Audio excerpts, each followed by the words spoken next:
And so then I turned to him and I said, okay, the whale, I'm going to need you to go over there and distract Kang in order for our plan to work off without a hitch. I don't remember that during my trip to get Dr. Pepper Float Bluebell ice cream at the grocery store. But I mean, that's an important part. Hold on. Are we recording? Yeah, we're recording. Oh my gosh. You caught me in the middle of a private treating episode. Hello, I'm Sam. I'm Grant. Yeah, we're still here. Hi. It's like... Yeah. It's after the years. Oscars. Huh? It's been like... Has it been 3 years? Dude, because let's see. I want to say 2. I don't want to feel that Yeah, way. No, not 3. Because our first one was Tom and Jerry. But yeah, that was 2021. I was still a freshman at that time. And now I'm almost a senior. Mm-hmm. So, time's flying. Time capsuling this epic odyssey such. The meeting of the minds. That'll be especially prevalent today. For someone, a certain someone that I'm not going to spoil. I guess. But I guess the last time we did this, good news. I found. Oh yes. The lost files. So that I said were lost forever. Edited a whole montage around it. They're back now, so you don't have to worry about that. Yeah. So I'll just sort of be uploading those here and there. Yeah. As sort of archives, not to take too seriously. And it doesn't ruin like a release schedule to have like a whole year gap and then filling it in. But, details. It's all good. We'll get it. Yeah. And then I guess the last time we did an episode, it was for the Oscars, which I think my ballot turned out pretty good. Yeah, my ballot also turned out relatively all right. I mean, I guess we didn't really plan on talking about it, but like, I mean, all around, outside of the one obvious pick, if you paid attention, I'm pretty much A-okay with, like, everything winning. I mean, I'm more than happy with the Everything Everywhere sweep. Yeah. It's all good for me. Same. And, like, I can look the other way, because I think this was, like, one of the best shows, like, award-wise. Like, it already had I think we already covered it, but yeah, it had great nominations. Like, after last year...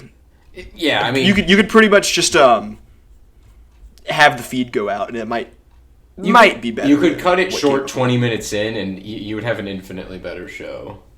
But yeah, that's not why we're here today. So no. To start off, you mentioned this briefly earlier, but something's happened with HBO Max rebranding. Yeah.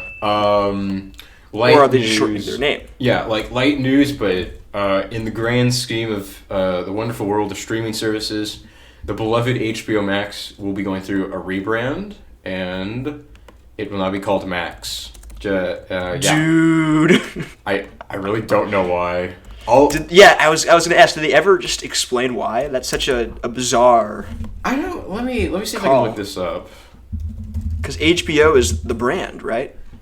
HBO Max. Oh, right. They got like Discover Communications, so it's essentially a merger. So instead of it just being HBO stuff, now they have to be like full encompassing. So it's like, imagine if Disney, Hulu, and ESPN put everything on one platform and then just called it like Discovery. I mean, obviously that's like not the best name, but clearly it seems to be spawned from a merger. All I care about is that Clone High Season 2 is coming up, so I will be at long last checking that out after the cult following finally caught up to it thanks to the internet.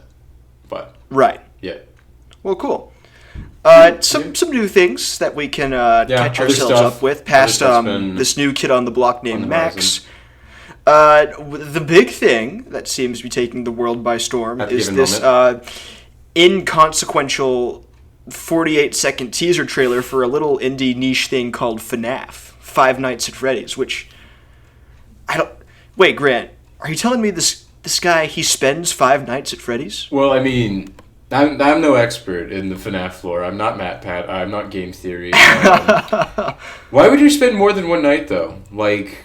that's one thing I'm dying to have them explain. In the game, why do they stay longer than like an hour?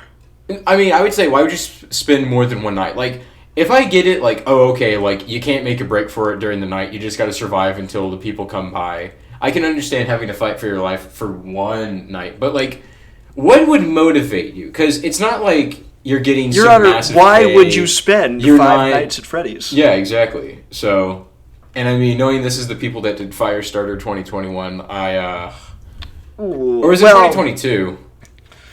I don't care. 2022, but Blumhouse is a tricky business for stuff like this.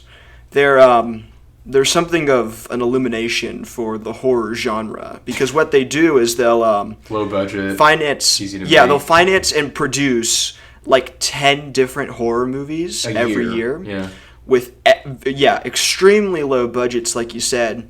So then, if even one of them makes a profit, they're good It's a big for success. that whole year. Like they're just super successful. Get Out, Whiplash were two under their marketing. Those are more exceptions to the rule, I guess. More often, you have stuff like Smile. Yeah. Firestarter. I gotta see Smile by Weed Studios. But yeah, FNAF is. I think it's their first video game movie too. It's supposed to be their top priority. I guess. So. Would you say this? Because we know there was a leaked trailer earlier with this guy begging Universal not to sue him after he leaked the trailer. But do you think this teaser dropping now was somewhat prompted by that leak? I don't know. I mean, maybe. I think there's definitely an argument for it. I think an interesting trend to see with like internet marketing.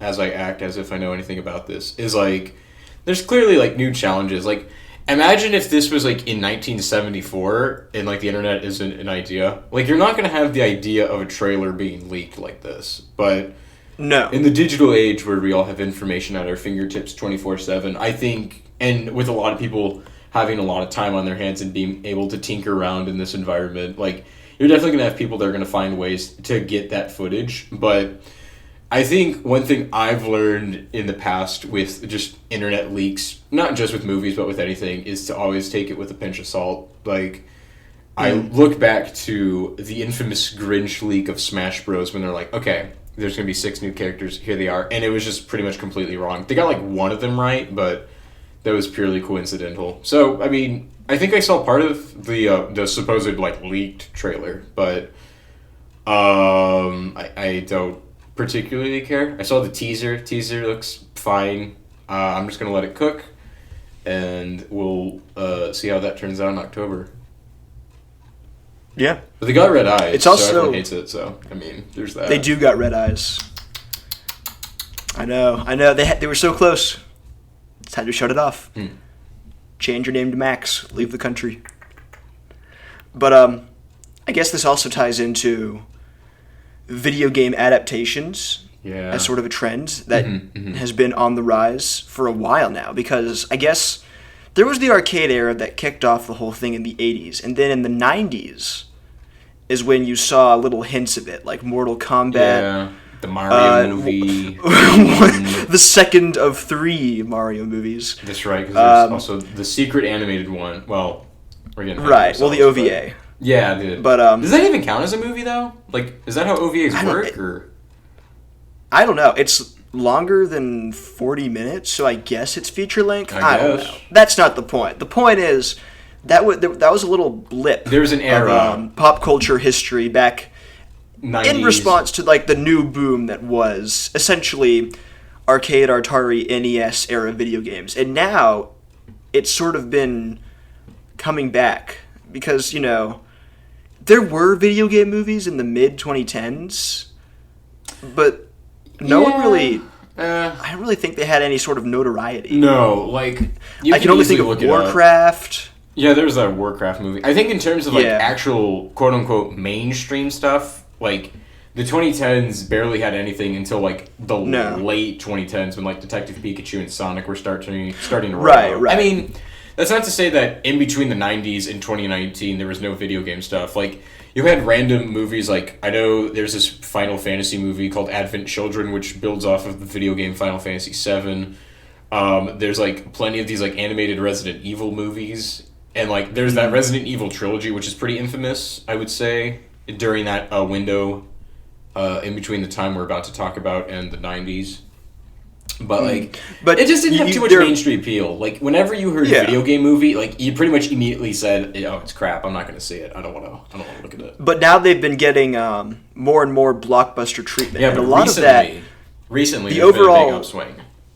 Yeah, the overall, and like it's funny because the connective tissue is that the word of mouth that surrounds them at first is always it usually ranges from negative to ironic. Like, it becomes a meme before it even releases. Seems to be what's been happening a lot. Like, the Sonic movie had that. Mm-hmm. Well, and then the Mario movie had that recently, too. Yeah, I think what's been interesting when you look at cases of these video game movies, recently speaking, it's always that word of mouth more so than the movie itself. Like, because Sonic, it's already an established property. Right, but that, like, people have built-in expectations for. Yeah, but, like, I think there's always going to be unique cases with each one. Like, Sonic was a huge one because there was the terrible, like, first design that everyone... We all remember where we were when that trailer dropped, and what we were doing. They completely overhauled, and they did the redesign.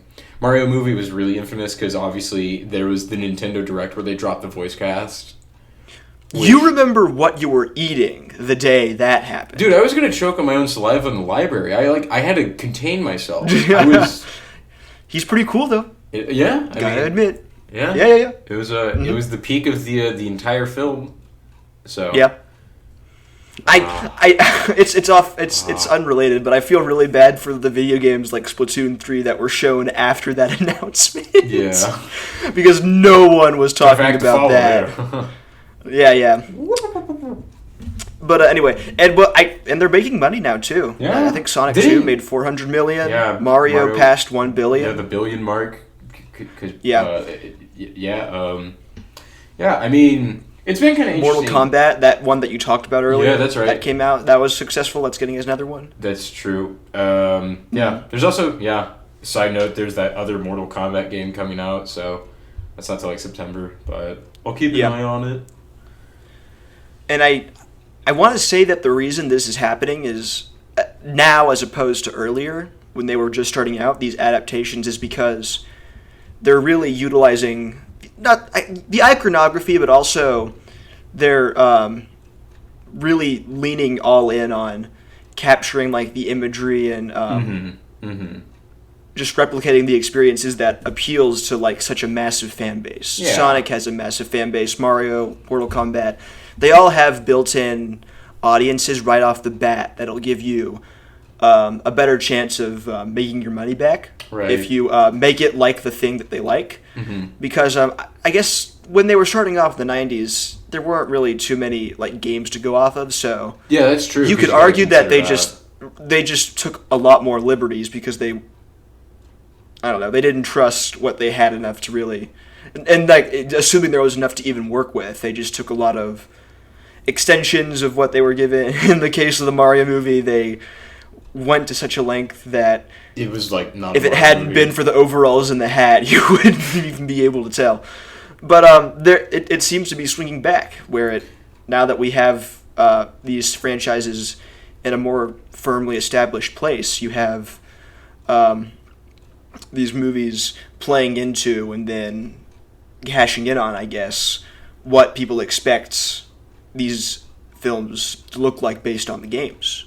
Yeah, well, what I would say, I think a huge reason why, I mean, you make your point about how there's, like, loads more video games to adapt and make movies, and also shows about, like, there's stuff like The Last of Us show that's been making huge success. Yeah, that too. There's, and they said there's going to be, like, more, like, other shows, like, there's going to be one about God of War, apparently, so you've seen that success, but I think a huge reason why you can see a lot of this starting to turn out a lot more profitable, I think, is a lot of the advancement in technology, because, like, in the 90s, sure, we had, like, CG and everything, but it did not look good. Like, you mentioned Mortal Kombat, and there's, like, a shot where there's, like, Scorpion, and he tries to, like, have a hand dart and just, like, pops out of his hand, and it looks, like, really bad.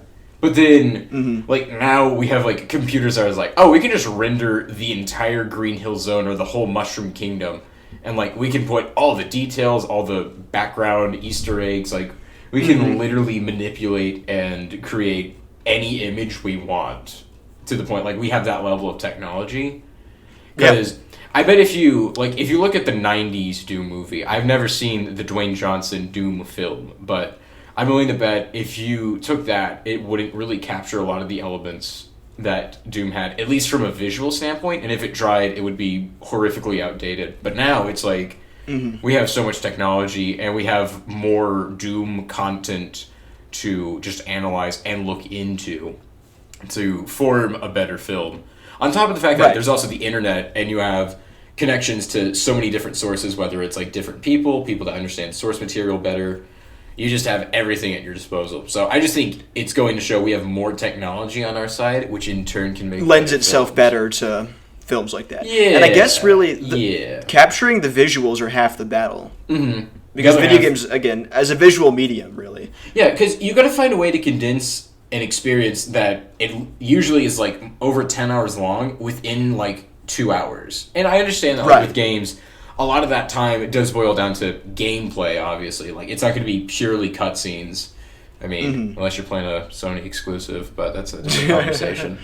But in like certain situations, it ain't a game, bro. Yeah, like you got to find a way to balance that fun and action you would get when you're just playing the game versus when you're watching the story unfold. Like a huge reason I think Uncharted as a series did really well was because it took a lot of the fun and adventure of like an Indiana Jones movie and found a way to put you in a situation like that, and you get in all these crazy like gunfights and there's all these like action set pieces, but you actually get to play and unfold the mystery yourself.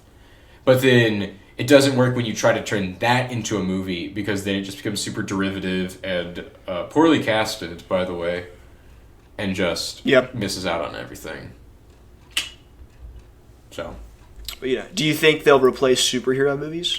Well, I know we're getting way ahead of ourselves, but I know with the recent success of the Mario movie, I'm like, they haven't officially announced anything, but they pretty much have told, like, yeah, we want to do more of these, because obviously you got a movie that made over $1 billion, especially with today's theater audience, like, clearly you got something on your hands. So, I mean, I'm in a situation where I don't want to jump the gun and say, yes, this is going to be it. Like, I look back to our last episode and I said, I'm not calling DreamWorks a golden era right now just because Puss in Boots: The Last Wish is the best thing they've ever made. I think time is definitely going to be the key factor, as I've been saying a lot recently. And so I think just seeing where this goes, if there's trends, like they're probably going to do like a Zelda movie next. And so I just hope that with these new movies, at least if Nintendo wants to pursue this path, I'm fine with what they did with Mario this first time around, for the most part, but I don't want them to do this for literally every brand they have, where it's just, here's like 90 minutes to 2 hours, here's all the characters, here's the iconography, it's on a movie. Like, if that's the point, like, why bother? I can do it for Mario. I'm fine with them kind of getting grasp to how to do something like this. Finding their footing. Yeah, I'm fine with that. And like, if it's a very like generic, not super special film that just is like trying to understand how can we just like implement video game characters and like references and ideas, but also make a movie. If you can find a way to do that, then I'd be a lot more interested in the future. But if it's just the same, here's like a conga line of this character, this moment from this game, this reference. If that's all it is, then like, yeah, no, I'm not going to be all for this one. So yeah, and that it feels like a lot of them are trying to not find that balance, but they're following that trend. Like, we mentioned the FNAF movie. Mm-hmm. It's another case of recognizing that there is a demographic of people who I guess people aren't really scared of FNAF anymore, but they still are attached to it. It came out in 2014, so I think it's pretty safe to say there's a lot of nostalgia, no matter where you were at that time. I think going back to that point with FNAF, I think it's just like, and I guess just with video game movies in general, like, there's definitely going to be people out there that all they want with this is just the iconography. Like, there are people that are going to be massive fans of Mario, and all they want to see is just see Mario on the big screen running around and saying, like, here's Mushroom Kingdom, here's the Fire Flower, the Superstar, here's the reference. Like, there's people that are going to be out there that want that, but I feel like some, maybe not all, but I feel like a good majority of general audience members are getting to this point where they want a little bit more of that. Like, the visual I think of is, there's a meme I saw where there's this guy showing the trailer for Ready Player One. He's like, I know what that is. That's a DeLorean. And that's the Joker. And Chun-Li and Tracer. I got it. I got the reference. And I just think there's a mentality behind that, is what I'm getting at. Where Like, I think people want a little bit more. Like, some people don't want, like, the most intricate, like, multifaceted plot that requires, like, 4 different viewings to understand everything. They don't want that, but they don't want just, like, lazy, here's the thing, look at the thing, because we have the internet, and if that's all the movie's going to be, you can literally just wait for spoilers to drop. So, I think, again, time is what we need, because we just got to see what it looks like for future video game adaptations, if they're going to adopt movies more, if they're going to maybe adopt the show format with streaming to tell a more complete story, because I think there's plenty to go about. But yeah, I mean, it could potentially be looking on the up and up. Mm-hmm. So, are there any specific games you want to see in movie format? And you can't say Sly Cooper. It's not going to happen. Well, that's a sad story. Well, you got to realize the Ratchet and Clank movie, like, you cannot begin to fathom how bad a film did that you canceled a mostly unrelated film. Like, that's fumbling the bag to an unprecedented level. But it'd be cool to see if they would ever bring back that Sly Cooper movie, even though they dropped a trailer for it. I think they said they were going to do a Devil May Cry TV show, which I would be interested in, as one of the only people that's played every single Devil May Cry game and saw the 2007 Devil May Cry anime that only 17 people in this world have seen. So, I'm more well established than you are, unfortunately. But I'd really like to see if they do anything with Dead Rising. I'm a big Capcom kind of a guy, so you could easily make like a TV show where it's like each episode's built around a couple of hours throughout the 72-hour window. But yeah, I think that would be prime time for like a good dark comedy TV show. But yeah. What if we save that till the end to like cap off? But because I know I'm going to forget, so just so I don't, since we were on the subject of the, 1+4 Nights at Freddy's movie coming out, it's doing this thing that I've been seeing that I want to talk about more, where it's on Peacock and it's going to be released on streaming services and theaters at the same time. So it's just the HBO Max thing again. Does Max do it on the same day? Well, if what you're saying is what I'm remembering, there was that window of time when HBO Max came out in 2021 where it's like, okay, we have a big movie coming out like each month, but we understand that COVID's also a big problem as well. So what we're going to do is we'll drop it in theaters, but additionally, you can also watch it for free with your standard HBO Max account at home. And so, like... At the same time. Yeah, so, like, they did it with movies like Wonder Woman 1984. That was, like, I think the one that got them started. And then they did it with stuff like Mortal Kombat, Godzilla vs. Kong. I think they did it with that Space Jam, too. They did it with the Suicide Squad, which is why it was considered a box office flop, even though I think there's plenty of elements there that showed why it didn't get a lot of money in the box office itself. Because I think in a different environment, things would have been different. But... lesser, not as well-researched people will just see the number and use that as their argument, but that's a different tangent, so. But I guess to your point, you're saying that now Peacock is doing this thing. Right, even if it's not on the same day, there is a solid trend with a very close release window between theaters and streaming services. Like Air is another film that came out recently, and after 2 weeks, now it's on Amazon Prime. It went straight to Prime, Yeah. That's right. So this to me is something that's really, it's catching me off guard because I just up until this point in my life I was so used to having to wait like if there was a 4 blockbuster months. that came out you would have to wait a month or two, 4 maybe, before it was available to stream at home. Yeah, and that was just you would have to wait, and that's just not happening anymore. Yeah, I remember when I was in high school, I bought a digital copy of Infinity War, but I had to wait till like July to pick it up, even though it was in theaters in like you late pre-ordered April. it? I did. And how long was the wait time? It was if it was late April, I picked it up mid-July.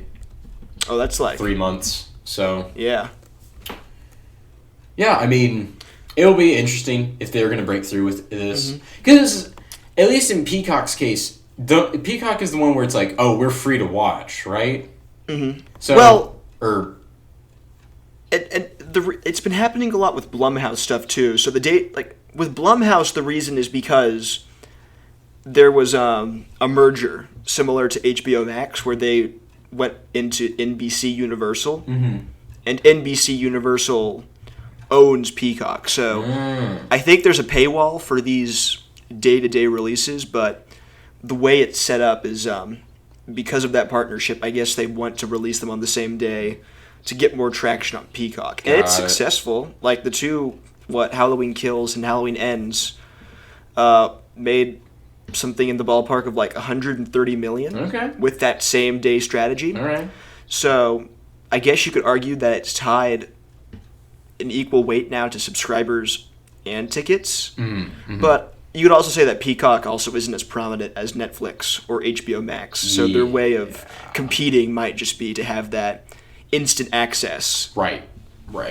I think, it's just going to be the profitability. I think is going to be where we all see this coming because, HBO Max doesn't do that anymore. Where I think part of it was because that was a COVID thing. Right, I think once theaters really started to kind of open up generally around the world, they're like, okay, we can pull this back because I think they wanted more profitability in just the standard box office, and so they were starting to.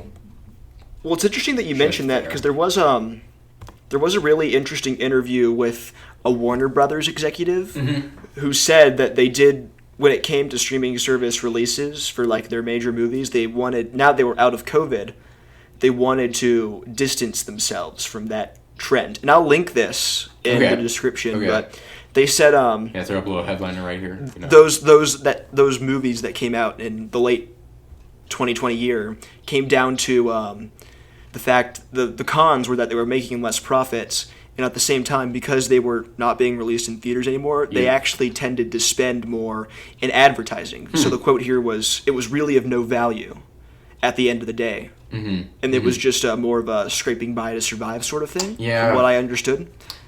Yeah. I mean, you gotta understand, still, even in 2021, obviously it wasn't nearly as bad as the summer of 2020, when we were in the thick of things, but even then, late July 2021, the Suicide Squad is the one that just keeps coming back to me. But even, understanding and recognizing, even though we were well beyond the worst of it with COVID, there were still a lot of lingering effects at that time.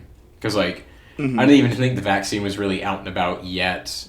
I don't think herd immunity was quite in place. People were still pretty anxious at that point in time, so that's when we really needed a lot of powerhouses and a lot of people of influence to step in and really kind of get people more encouraged to go back to the theaters. So Nicole Kidman took up the helm and took the crux of the world and filmed that AMC commercial that's still in theaters, mind you. 3 years. They haven't. Not only that, they haven't changed the 100 years to 103 years. When I went to AMC recently, and they still have the iconic 100 years of 1920 to 2020. You get so mad when you see that.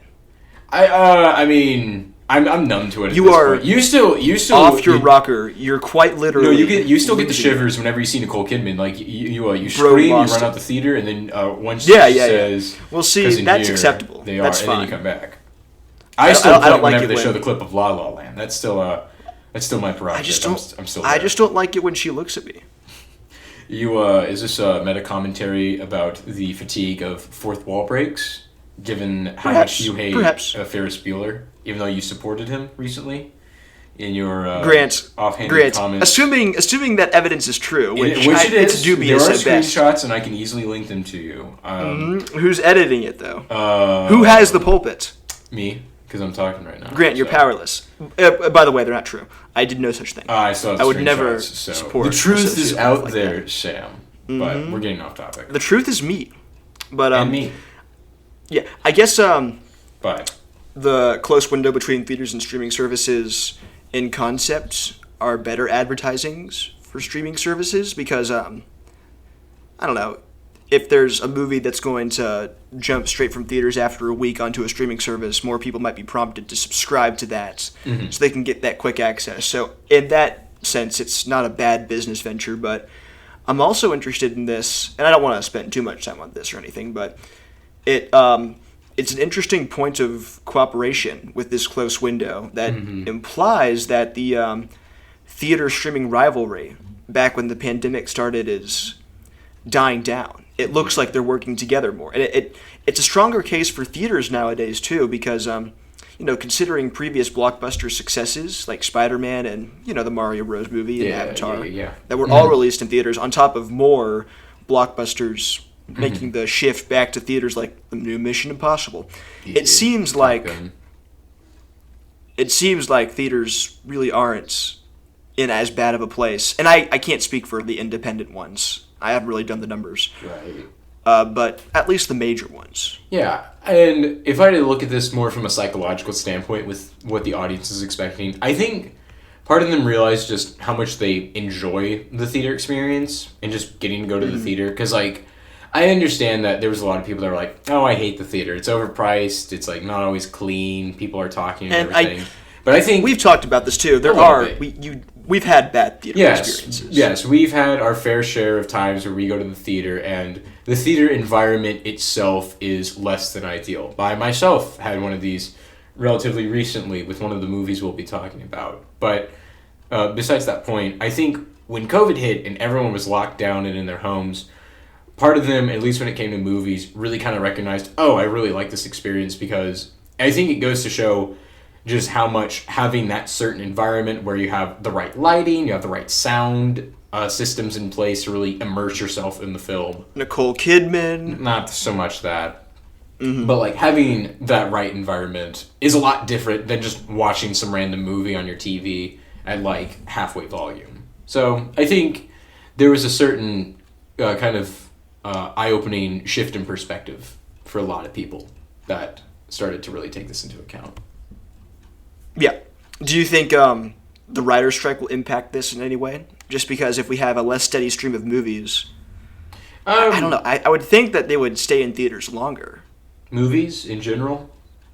Well, with the writer's strike. Maybe. It's tricky because I'm not well-versed in this at all. I will also be upfront, not the best source to look into, but for my money's worth, I think we're not seeing the effects of this right now, but we're going to see it in due time. Because I think with them being out and about, there's a lot of projects right now that are going to be halted, and they're going to have to rework everything. But I think we might see the next example of a Transformers 2, where Transformers 2 was apparently really sabotaged by the 2009 writer's strike. There's a lot more to look into that, but clearly they lost a lot of their writers. So it was pretty infamous where they filmed all their action scenes, and then from there they're like, okay, now let's just make a context and a narrative that builds around all of these different action scenes. I think the same thing happened with Quantum of Solace, one of the James Bonds. I would not be surprised by that, but I think with current stuff on the horizon, I don't think a movie like Oppenheimer or the Barbie film is going to be completely altered. But I'm willing because to those bet, had already. Yeah, I'm willing to bet that stuff that is currently being filmed or in the pre-production process, for example, stuff in Marvel that's going to come out 2025 or 2026. I think stuff like that is going to feel the effects of it. But where we're at right now, I think we're just planting the seeds. So in due time. Time is the key element that I have said yet again. I'm Christopher Nolan. I'm going to go set off in New Mexico. Anyways. So yeah. But speaking of present day, is that our cue to get to the movie? I think it is. Well, and what better movie to talk about than the one that has the Super Mario in movie. The title? It had. Wahoo. It should have been the Super Mario film. It was that enlightening and enriching of an experience. But we got this. Yeah, we got this one together. Actually, I've only seen this once. You saw it on multiple occasions. Seen it. I've seen it a non-zero amount of times. So 3. But I mean, we've seen the film. You can't really go about this without talking about the history first. It's a bit of a roller coaster. Yeah. And as the Mario fan, I will let you take the floor on this one. Okay. Well, I've grown up with Mario games my whole life. Platformers, RPGs, pinball. I've tracked them down. Yeah. I've ran the race.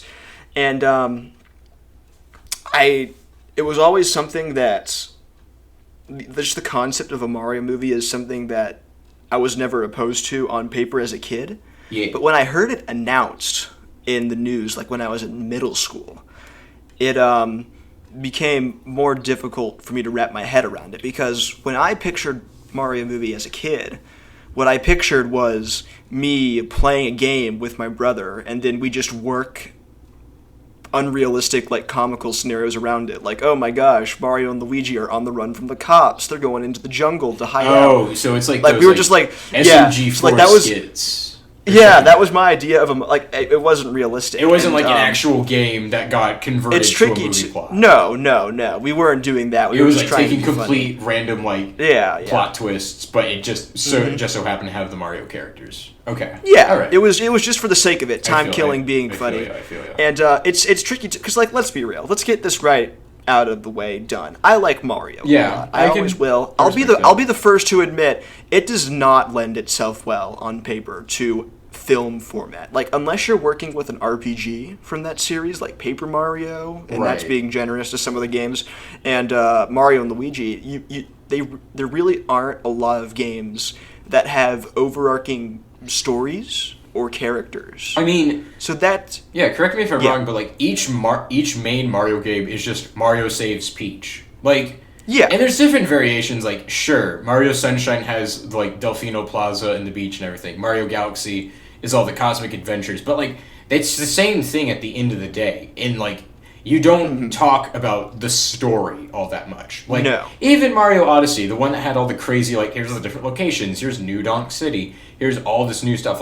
You're not talking about the crazy stories, you're talking about the gameplay and the platforming and the mechanics that came from each new game. So to your point, when you strip away that main selling point that makes Mario games so fun and focuses on debatably the weakest element that comes from this series, you don't have the best argument going forward when it comes to making a movie. Right, and that's not to say that they've never had stories. Again, right. I can think of some RPGs. I can count them on my hands. Yeah, some RPGs. But again, those are such departures from what a traditional Mario game. Quote unquote standard Mario is that it probably wouldn't really check all of the boxes of what you would expect subconsciously from a film like this. And then that was all before they announced that Illumination would be partnering with it. When I heard that, my expectations were falling, and then they were gone. And then people started releasing all of the images of El Macho in a Mario head as what he would look like. And those are still kind of funny to me. And then, so that all of that was bad. All of that was not. It wasn't earth-shattering. It was just more disappointing than anything, but nothing soul-crushing reality and existentialism and the weight of it all bearing down on you. But then 2021, a couple years later, I had all but forgotten about it, and I was just on a group call, and we were watching a Nintendo Direct. I was none the wiser, and when out of the blue, for no good reason, they just decided to drop the entire voice cast for Super Mario Bros. And I think this was the jumping off. This was the point of no return. So that was insane. And so I think by that point, no one was taking it seriously at all. And that seemed to be the case until October 6th, 2022, when the first teaser actually dropped. Everything seemed to be going against it until that first teaser trailer. I remember a big attitude shift that I was able to grasp online from what I could see. Relatively. Because, and again, we talked about the iconography. It actually looked the technology were in a place where we could do something like this. It felt like it did, to a certain degree, emulate Mario. Yeah. And not be derivative of it's this Mario or that Mario. It feels like its own sort of Mario entity of sorts. Yeah, and again, just I am a part of this fan base is very much appealing to a massive fan base and their expectations for both the visuals and the experience from Mario movie. Like even the trailer playing the epic rendition of the theme song is pretty good evidence enough that they understand like who this is for or who they want it to be for. And you'll notice that up until now we've just been talking about the history and not the actual quality of the movie. Yeah.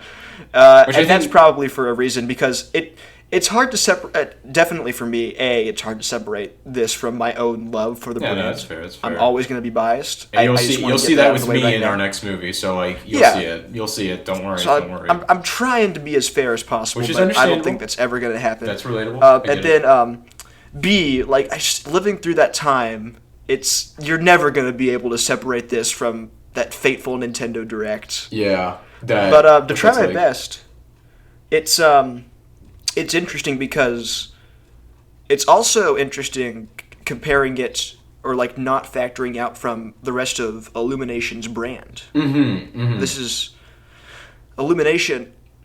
Like everyone, I don't know.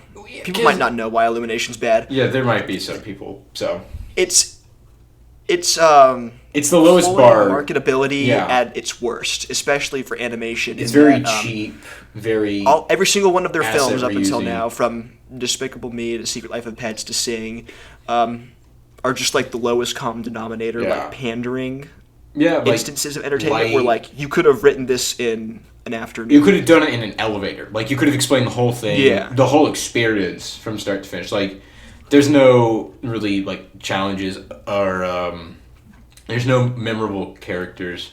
And that not just in the story, like how they're produced too. Yeah, exactly. Like it's marketed in such a way where it has such a broad appeal and like such marketability that you don't have to like actually make a character help define them. It's just, this is a character for stay-at-home moms. This is a character. This is a dog. Yeah. Kids. Here's a dog. The dog's cute. You'll like the dog. Please clap. And so it's that sort of low budget, low effort mentality that pushes them forward.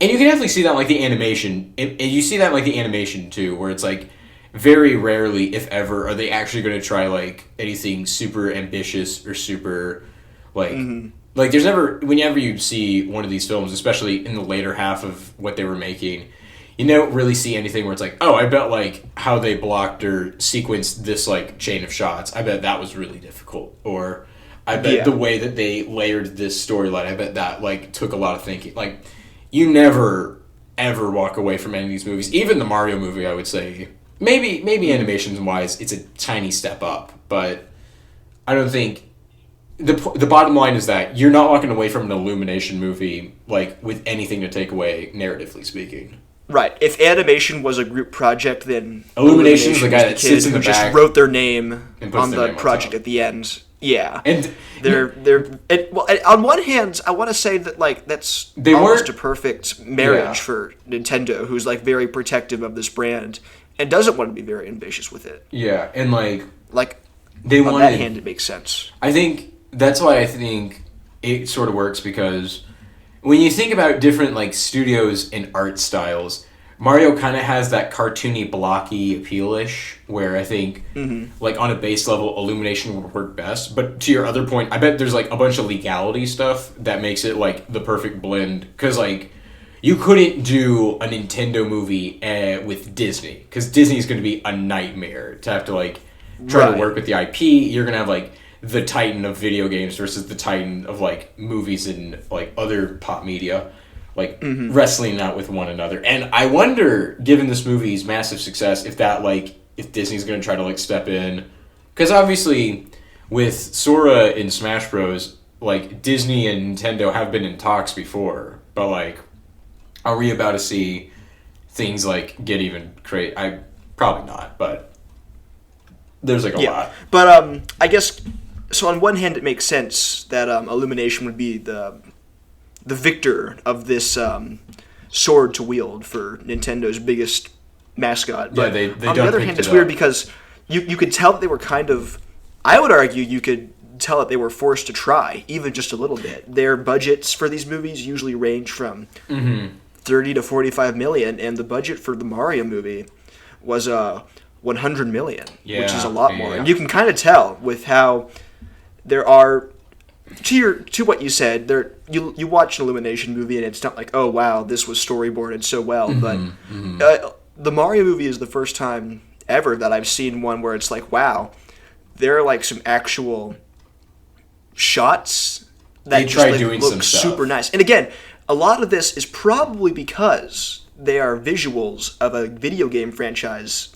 that I love. Yeah, I mean, at like a core level. Well, with my takeaway is that your point, it's Nintendo and Illumination working together, and what I mentioned when I did my one review is that I don't know the specifics. Obviously, I don't have an uncle at Nintendo. I don't have anything Everyone on has the an ground uncle at floor Nintendo that works at either company. But what I am willing to bet is that I don't think Nintendo just like, okay, Nintendo did not go, all right, here's Mario, here's the iconography, they did not. Do what you want. Like, if that was the case, people were well aware of this, and they're like, oh, that's why we didn't get like Party Rock in the trailer, or that's why there were no fart jokes or anything. And like, yeah, there was a point, like, even like watching the movie itself, like there were points where I'm like, I bet if Nintendo did not like have an iron stranglehold on this entire production, like the Illumination would have definitely tried to get away with it. Like, there's a joke, or like there's a point in the second act, or like the second act low point where Mario and Donkey Kong are in the sea, and like there would have definitely have been like a fart joke if Nintendo was not like eyeing them like a hawk. And so that's why I think to some people this Mario movie has turned out to be better than the average Illumination flick, which I think is some of Nintendo's influence. It definitely is. Well, because the average Illumination flick is garbage. Yeah, I mean, again, I think you already said it, but like it's just like the Blumhouse situation where it's like, all right, we won't put in a lot of effort. We'll just pan, but we'll just market the ever-loving bejesus out of it. Yeah. Yeah. But it works because even with something like didn't the Minions movie make over $1 billion? Yeah. Yeah, the first Minions movie, 2015, made $1.1 billion, and then Despicable Me made like $1 billion. Despicable Me made $500,000. Despicable Me 3 made $1 billion. Rise of Gru almost cracked $1 billion, well after COVID and everything. But like that's the thing.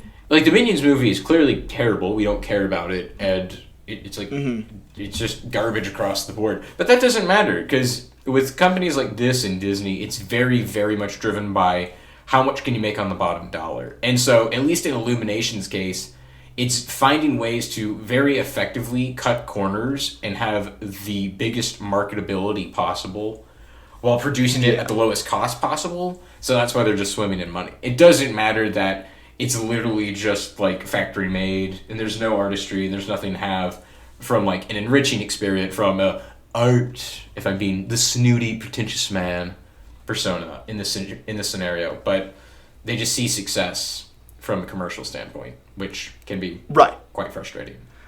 But like we said, at the same time, it seems like they were forced to try even just a little bit. The effort shined through, if just a little bit, in how this eventually, like, there was some restraints. Yeah, I think, and there was definitely a hand of Nintendo that makes this movie a little bit different.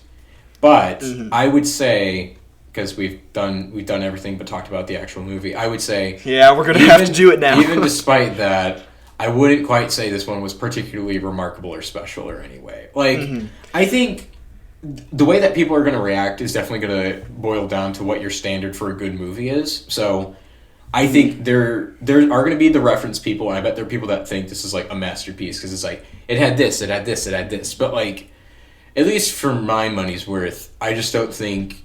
Like, it was a fun experience, I guess. Like, I didn't feel miserable sitting in the theater, but, like, there's nothing big to take away. Like, my lowest points, like, I guess before we actually dive into real opinions, it's not really a super heavy plot, where it's like, no, Mario and Luigi are actually, like, plumbers in Brooklyn, New York, so New York is real. They, It got real. They are based there. But then, while that's going down... They're what? They're located, and their operations are based in New York. But while this is going down, there's also... You learn that there's, like, the work pipes are in, like, New York's sewer system, so then there's a magical one. Yeah, at least the one that takes them to the Mushroom Kingdom and the Bowser domain and all that. And so, like, that's essentially how they get sucked into the Mushroom Kingdom landscape or the world or whatever. And so then the plot from there is basically just, we gotta stop Bowser and just getting along to there. So it's like, Mario runs into Peach. Mario does some training. We need to get a little bit more reinforcements, so let's go recruit Donkey Kong and friends. Okay, we got the gang all together, let's go stop Bowser, and while we do that, let's reference Rainbow Road. So, like, I would definitely say, like, the cynical take, or, like, I think even, like, in the YMS review that I saw, he was definitely hitting this nail on the head. But it's, like, clearly, all of it is just led to, like, different iconography, and it's just excuses to see more stuff, where it's like, oh, okay, we have to have Mario and Donkey Kong fight, almost like the whole reason is to show off the cat suit.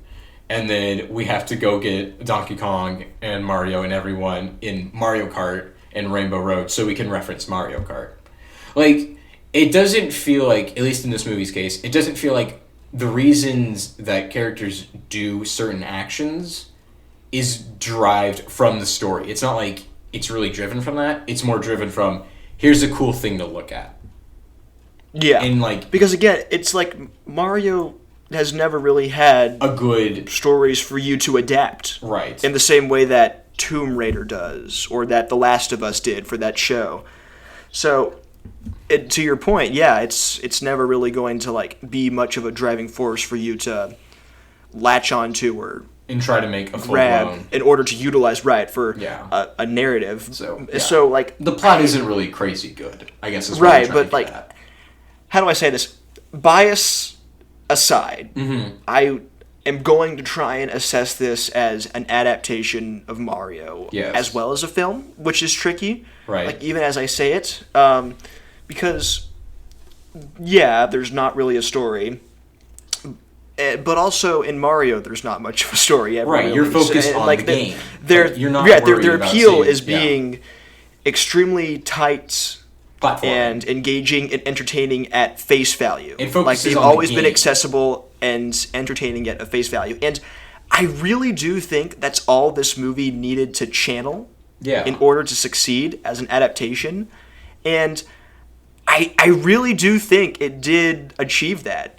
Even if not to, like, its fullest extent, it did replicate, like, just the easygoing fun that I would expect out of these games. And it's the first Illumination movie that I've seen that I would argue is actually about world building.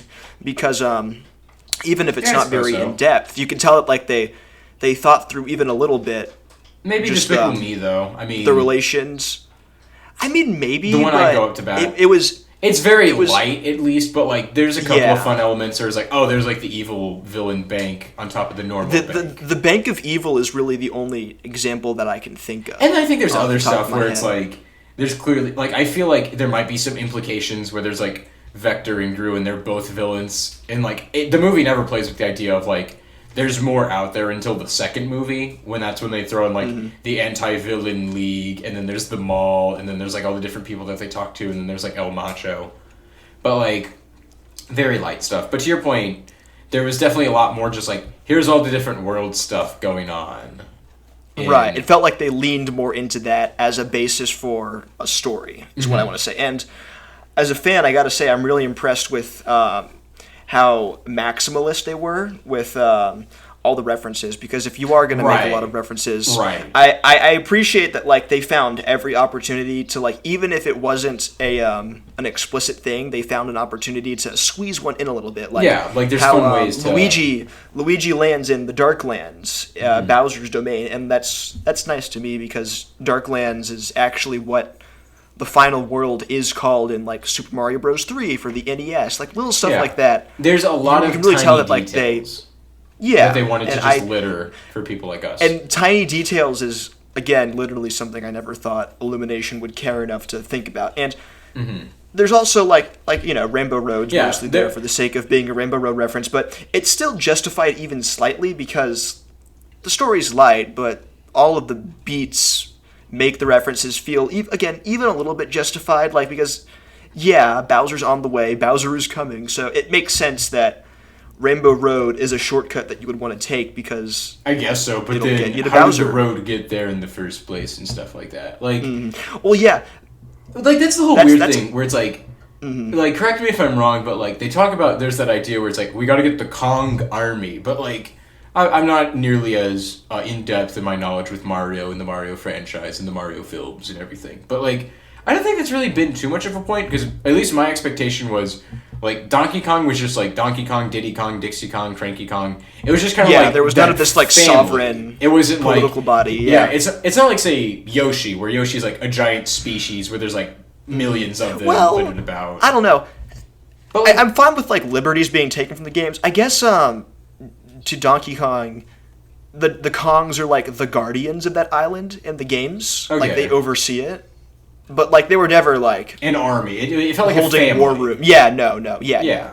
They were just, like... Like, it didn't feel like... there's the Mushroom Kingdom. They have all the toads and everything. That, like, I can check out a lot more. But it's not, like... And I guess I can see, like, in the film's point, it kind of wanted to take that liberty. But, I've never really kind of expected it. It's not something that, like, really frustrates me or anything. But it's just, like... It feels like just fodder to where we're getting at. Yeah, so at the same time, I guess I'm impressed with the pacing of this and like how like not I guess seamlessly is the word I'm looking for. Like it goes from one little bit to the other. Yeah, it never really slows down. Like it never. Which is again like one thing I wouldn't say about most Illumination movies that aren't this. Yeah, but, there are some that like if there's one sequence or like interaction that you're not a fan of, you only have to deal with it for 5 minutes tops before it goes on to the next thing. So like in that sense, it's good because you're never bored per se. But on the other hand. There are so many instances where, like again, it's world building, but like they could have gone further with like so many ideas that they had. One thing I saw when people were talking about the movie for like a week was like pacing. They were like, "Oh, it's too fast." Where they just talked about, and I don't think for me, I definitely would say it is certainly more on the fast side. I don't think I was feeling it to the extent that they were feeling, but it does feel like you do go through a lot of different ideas at a pretty quick rate. Where it's like, okay. Yeah, like, here's you see the trailers and, like, Rainbow Road's there, and it's like, oh, this will be an interesting thing. I wonder what else is there. And then, like, it's just what you saw in the trailer. Like, oh, there could have been more. With, like, one other, maybe, if you're lucky, there's, like, one other sequence. But, dang, there was a movie I saw recently where I said it felt like it was way too fast-paced. Oh, yeah. Not Moonfall. Not Moonfall. That's we don't have time to talk about Moonfall. I could talk all day about Moonfall. I'm gonna try your hand, Grant. Yeah, I recently watched beloved Kino animated film Norm of the North through my rite of passage, as every cinephile must do at one point in their time. But good job. Yeah, like one of my big takeaways was that it was way too fast. Like, there's literally a 5-minute window where you go from the North Pole to New York with like no build, and so. That was a film I found that was like way too fast pacing. So I wouldn't say that like Mario suffers from pacing of that like cataclysmically terrible proportions. Because like it is fast, but like I think it's a comfortable fast. Relatively. Where, I mean, the story beats don't have an especially huge amount of weight, but right. I wouldn't like, say again like neither do like levels in a Mario game. I would say you just go from one to the other. I would say it's functional fast. Maybe you're a little more comfortable with it than me. I'm not like discomfortable with it, but I think it's certainly big to recognize that, like, yeah, this is going to be more fast-paced than what I feel like the standard film. You were expecting. Yeah. Mm-hmm. Or, I mean, I guess, yeah, I guess that's one way of putting it. Mm-hmm. But on the other hand, I also, it's really fast. Like, there are so many elements that are just, like, thrown at you. Like, power-ups, floating blocks, and, like... I feel like, to a degree, you have to understand Mario. But, like... Well, yeah, but I feel like most people do have that level. Like they understand, yeah, he's the guy. He jumps. He hits I actually want to say this as a compliment because there are so many things like power-ups doing certain things depending on what they are, and bricks floating that they're not explained. Like these rules that are just thrown at the audience are never explained, but they're followed. Right. They're never like it's just kind of common you never knowledge know why fire Yeah, but like even if you have never played a Mario game in your life, like you'll see a mushroom make Mario big once, and then like when it happens 2 or 3 more times, like you understand visually that mushrooms do that. And so like, there's that consistency with like the one hit rule, which like I was gonna be worried. Like they follow that rule. Yeah, I was gonna be worried where it was like, oh, they're gonna like do it in this like scene, but then there's gonna be instances where like characters are gonna get thrown around like 100 times and still have their power, but like. At least from what I remember, there's a few instances where it felt like someone got hit once and then they lost their power. So, yeah, I thought they followed that pretty well. And so I guess what I'm trying to say is that it more or less led to like a manic sort of logic after a while, where if you haven't played a Mario game, I would say this movie does a pretty decent job at unspoken visual world building to the point where you can digest this world and follow its rules more or less to the point of understanding why things are happening. Yeah, like it's not just because. To that point, like one of my favorite things I remembered from the movie was there's a little sequence they have near the start when Mario and Luigi are in New York, and it's like, oh man, we got our like first job, let's go. And they try like driving their van, but then the van breaks down. It's like, not to worry, we can do it on foot. There's a nice little like sequence where they have this like kind of spinning camera shot, and it looks like a side platformer, and so then. You have this like sequence where Mario's doing like this parkour and he's like jumping through like. Oh, you know what that was? Site. That was exactly World 1, Level 1 from the first Mario game. I'm willing to bet that it was, but they had like I like that more from a visual standpoint because I think that did the best like just visual character development or like character not development but like it showed their characters like without really actually explaining where there's like Mario's doing a bunch of parkour and like.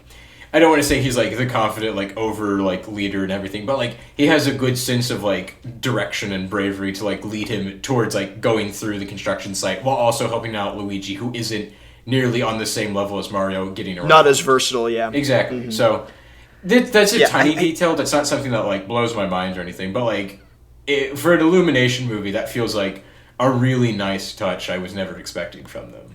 Mm-hmm. Like, I just remember so many video game movies, like the first Sonic movie, that just, like, stop their stories so often to explain even the tiniest thing. Like, it's so weird thinking about Sonic as an alien in context of the human world, but, like, the movie goes out of its way to, like, here's him growing up. Here's him with the owl from Guardians of the Cool.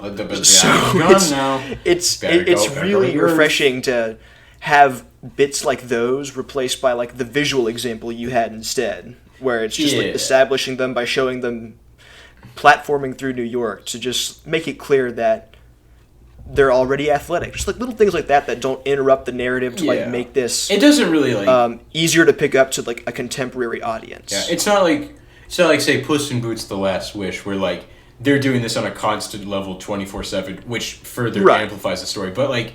It has an instance where it's able to do a hint of storytelling and character establishment with, to your point, not having to say like, oh man, like, because I know when we talked about this after we saw it, you were getting worried that there was going to be like some magic elixir or like some potion that was going to like be like. I was worried that like the origin story part of this would be too overt. Yeah, I just kind of like that it feels more just like he's being thrust into the situation, but he kind of has like the everyday skills he needs to get through. Mm-hmm. That I kind of enjoy, kind of. Yeah. What did you think of the voice acting now that the memes are over? You know what? I'm going to say this. I don't think people were on board with Chris Pratt, but I'll be honest, I think nothing of his performance. Like, I don't think... It's always weird with this recent string of like video game movies because... There's been instances where certain characters get to have their game voice actors reprise their role, but except for like the main titular character. Like Sonic 2 had the same Tails voice actor, but Ben Schwartz is Sonic, and Ben Schwartz has never played Sonic until this point in time. Detective Pikachu is played by Ryan Reynolds, even though there's a video game where he has that voice. And so I think... With like the Mario movie, I know it's a little weird because there's Charles Martinet who does the cameo, and some people are like, "Why don't you just let him have the role?" But the key argument I always see in this situation is like, "Oh, well, you're just gonna get annoyed by the voice," and I'm sure there's probably some like direction, and I feel like there might be a little bit something to it, but I also feel like at the same point, maybe it's better to like you should have a voice that can simultaneously do a job emulating like the energy or like the emotion you would find behind the video game performance, while at the same time finding ways to capture what you're looking for in terms of just a standalone movie.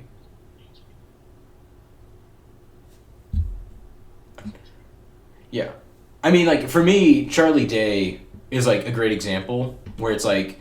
Because when I think he was probably one of my favorite performances with this movie, because on one hand, he's never played Luigi before, but, like, he has what I'm looking for. Like, he can be a good standalone movie version of the character while still giving you that kind of emotion you would associate with Luigi as a character. So, like, that's why Chris Pratt, for me, is always weird, because Mario is just so, like, there's not really that, definitive of an identity, because he's had so many different roles in, like, so many different games that trying to pin one specific voice to him that, like, with one particular direction was always going to be a challenge. So that's why I feel like pivoting to, like, Chris Pratt, who can do, like, this kind of, like, all-around utility kind of a voice where it's, like, he can fit for any situation. That's kind of why I feel like they chose him, but at the same time, that's why it's left, like, no impression on my brain. Like, the most I got from him was, like, when they show the first commercial at the start, and, like, they're just, like, driving around, and he's, like, he starts talking for the very first time, I get, like, a weird kind of, like, chuckle out of the surrealism of the situation, but that's, like, the most reaction I get. Like, there's not really a joke or an emotional moment that I'm, like, I'm really invested in. This is the Mario character. It's just, it's just a voice actor. And so... At least that's where I feel there. Other characters I think did better. Keegan-Michael Key was actually pretty solid as Toad. I feel like he was on the same ballpark as Charlie Day with Luigi. I liked how he hit that. Jack Black was also relatively pretty solid as well. And, Anya Taylor-Joy was there. I think she did a touch better than Chris Pratt, even though she was also pretty non-existent. And Seth Rogen, I was just there for the laugh. I didn't care too much, though. Yeah. But that was it.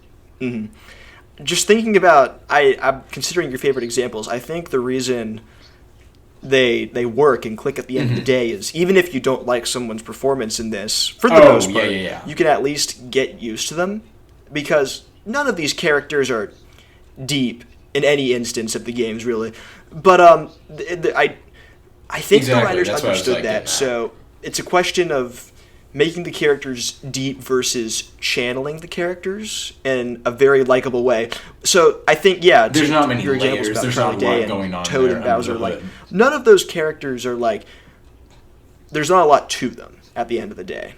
Which, like, that's not a bad thing, really, because, again, the voice acting is done in such a way where, like, even if they're not super three-dimensional or anything, they're displayed and presented in a very enjoyable way that, like, captures basically what their deal is very well, even if, like, you haven't played the game. So, like, everything's changing. Charlie Day is Luigi, Toad is, Keegan is I was gonna say Toad playing Keegan-Michael Key.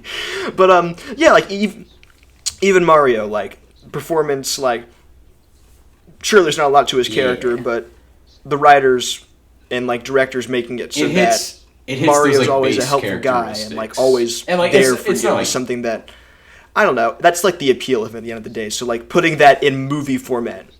Yeah. And, like, even Donkey Kong, like Donkey Kong as Seth Rogen as Donkey Kong makes no sense at all, but, like, I got used to it because they remembered that Donkey Kong and Mario are rivals, and they just made a whole dynamic around that. So, like, I was fine with it.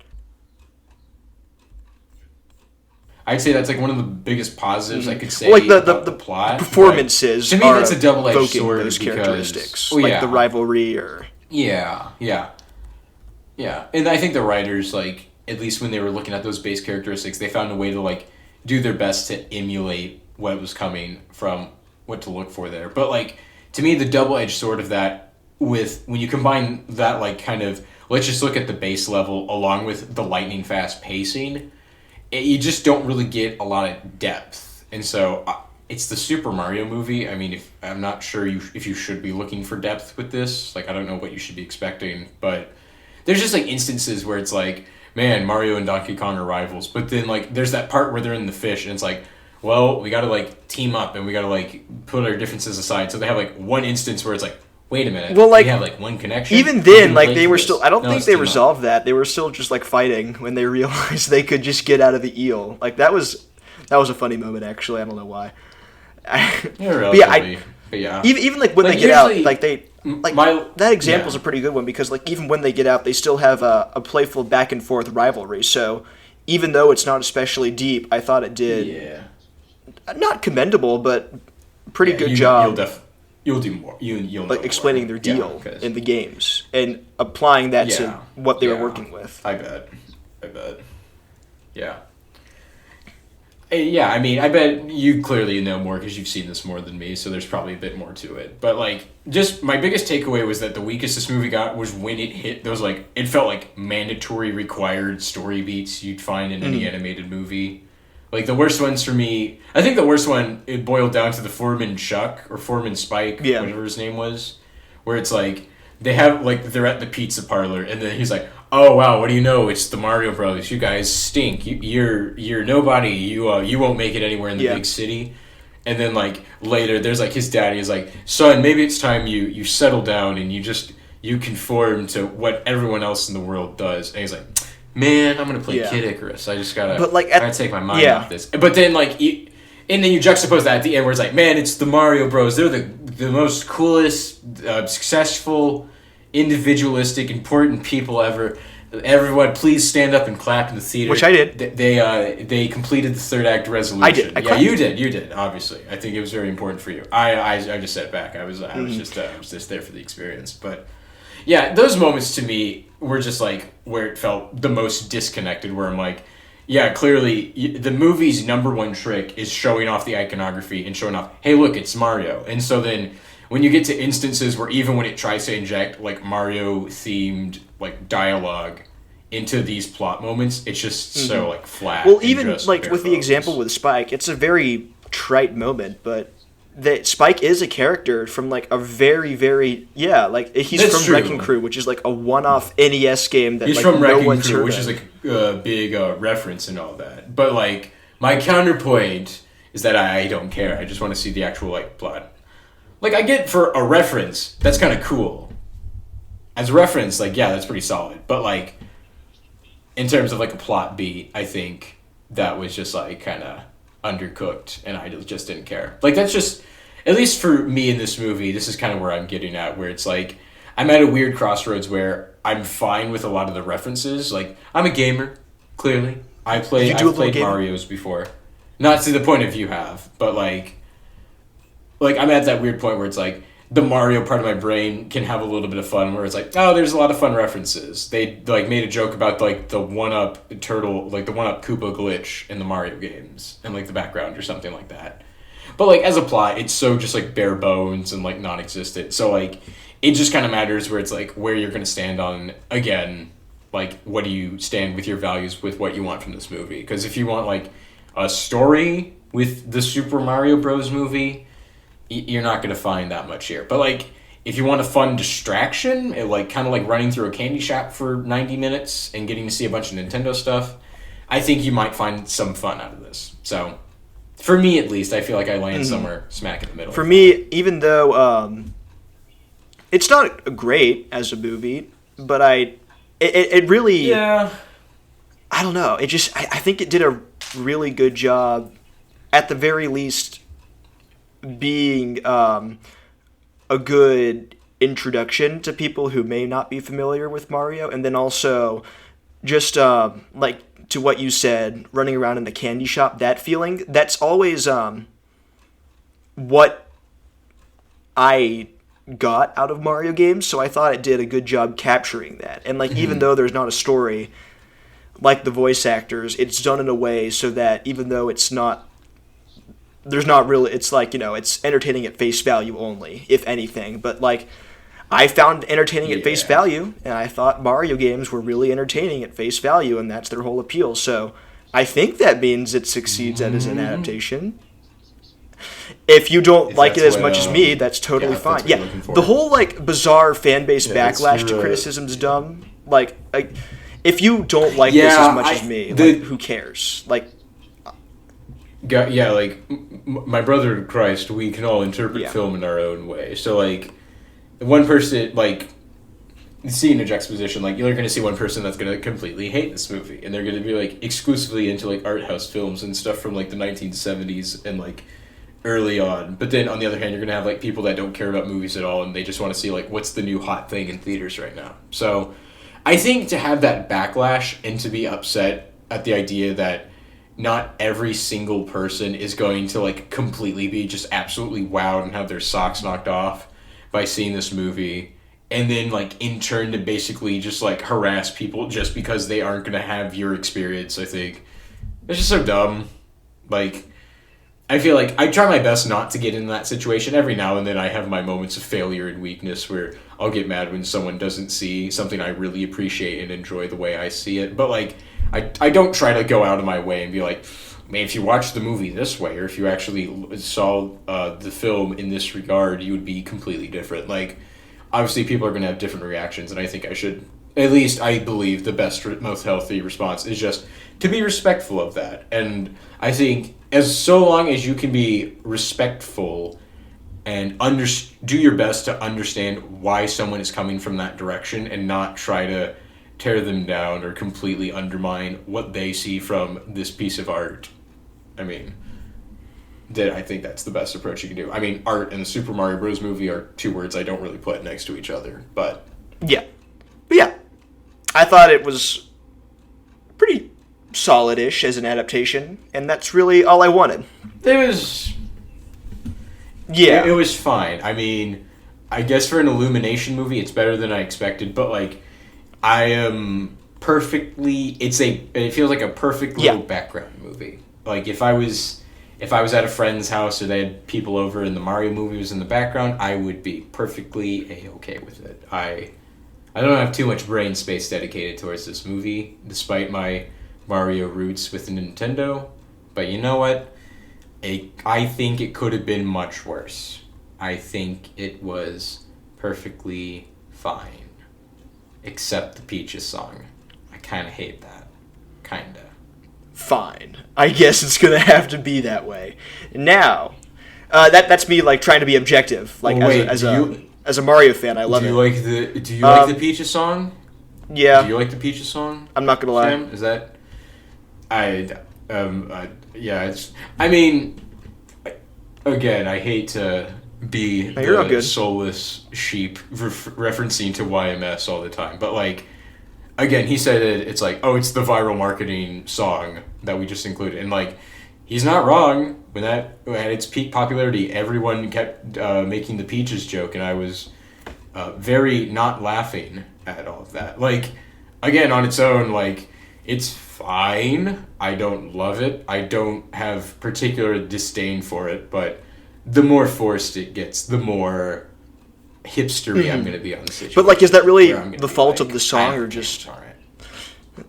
Yeah, I mean, again, I think that's more fan backlash than the film itself, so I think I wouldn't pin that more against, like, the film. I think I'm fine with the song. I don't really like it altogether, but I don't, like...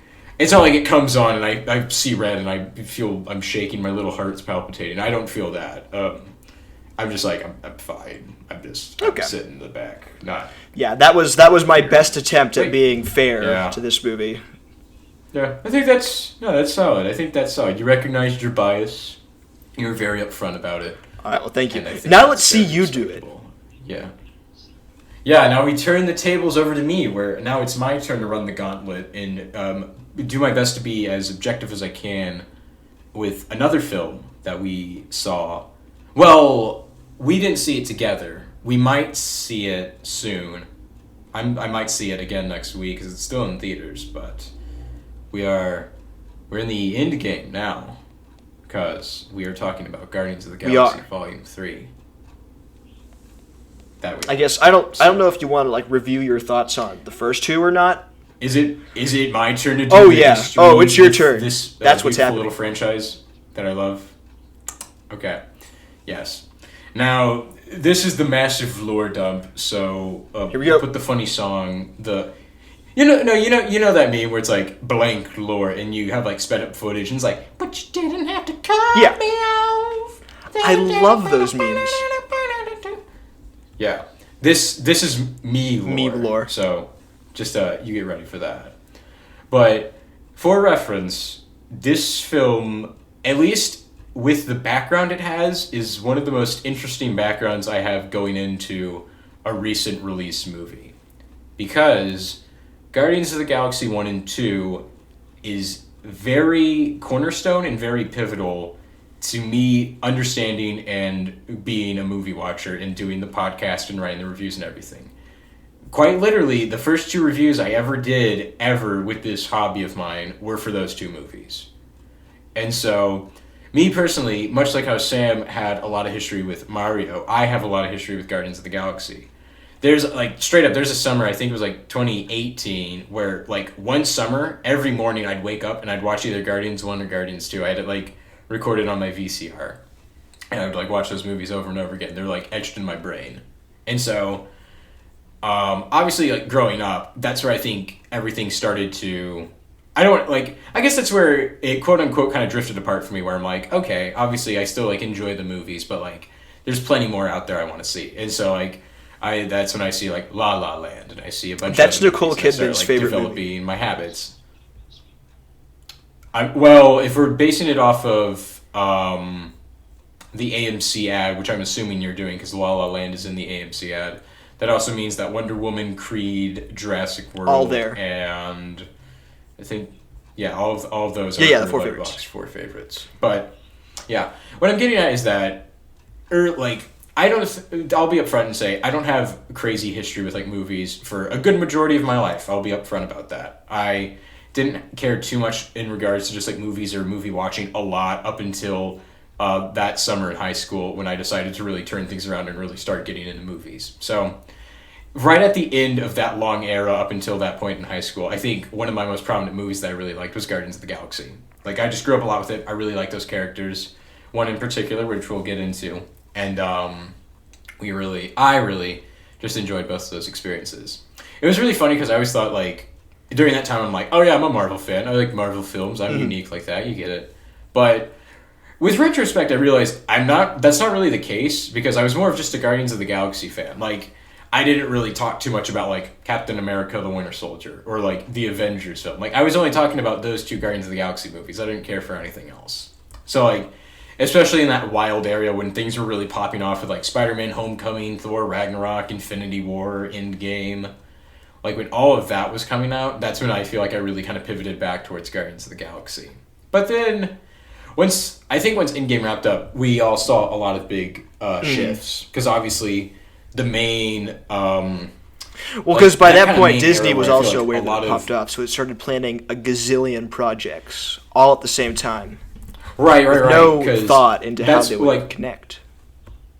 Right. Because with Endgame, for a good majority of people, that kind of felt like the quote-unquote end. Like, I get it's hard to talk about the idea of, like, the MCU ending, because given how Disney is just going to run this thing for as long as they humanly can, like, I don't know when the end will be.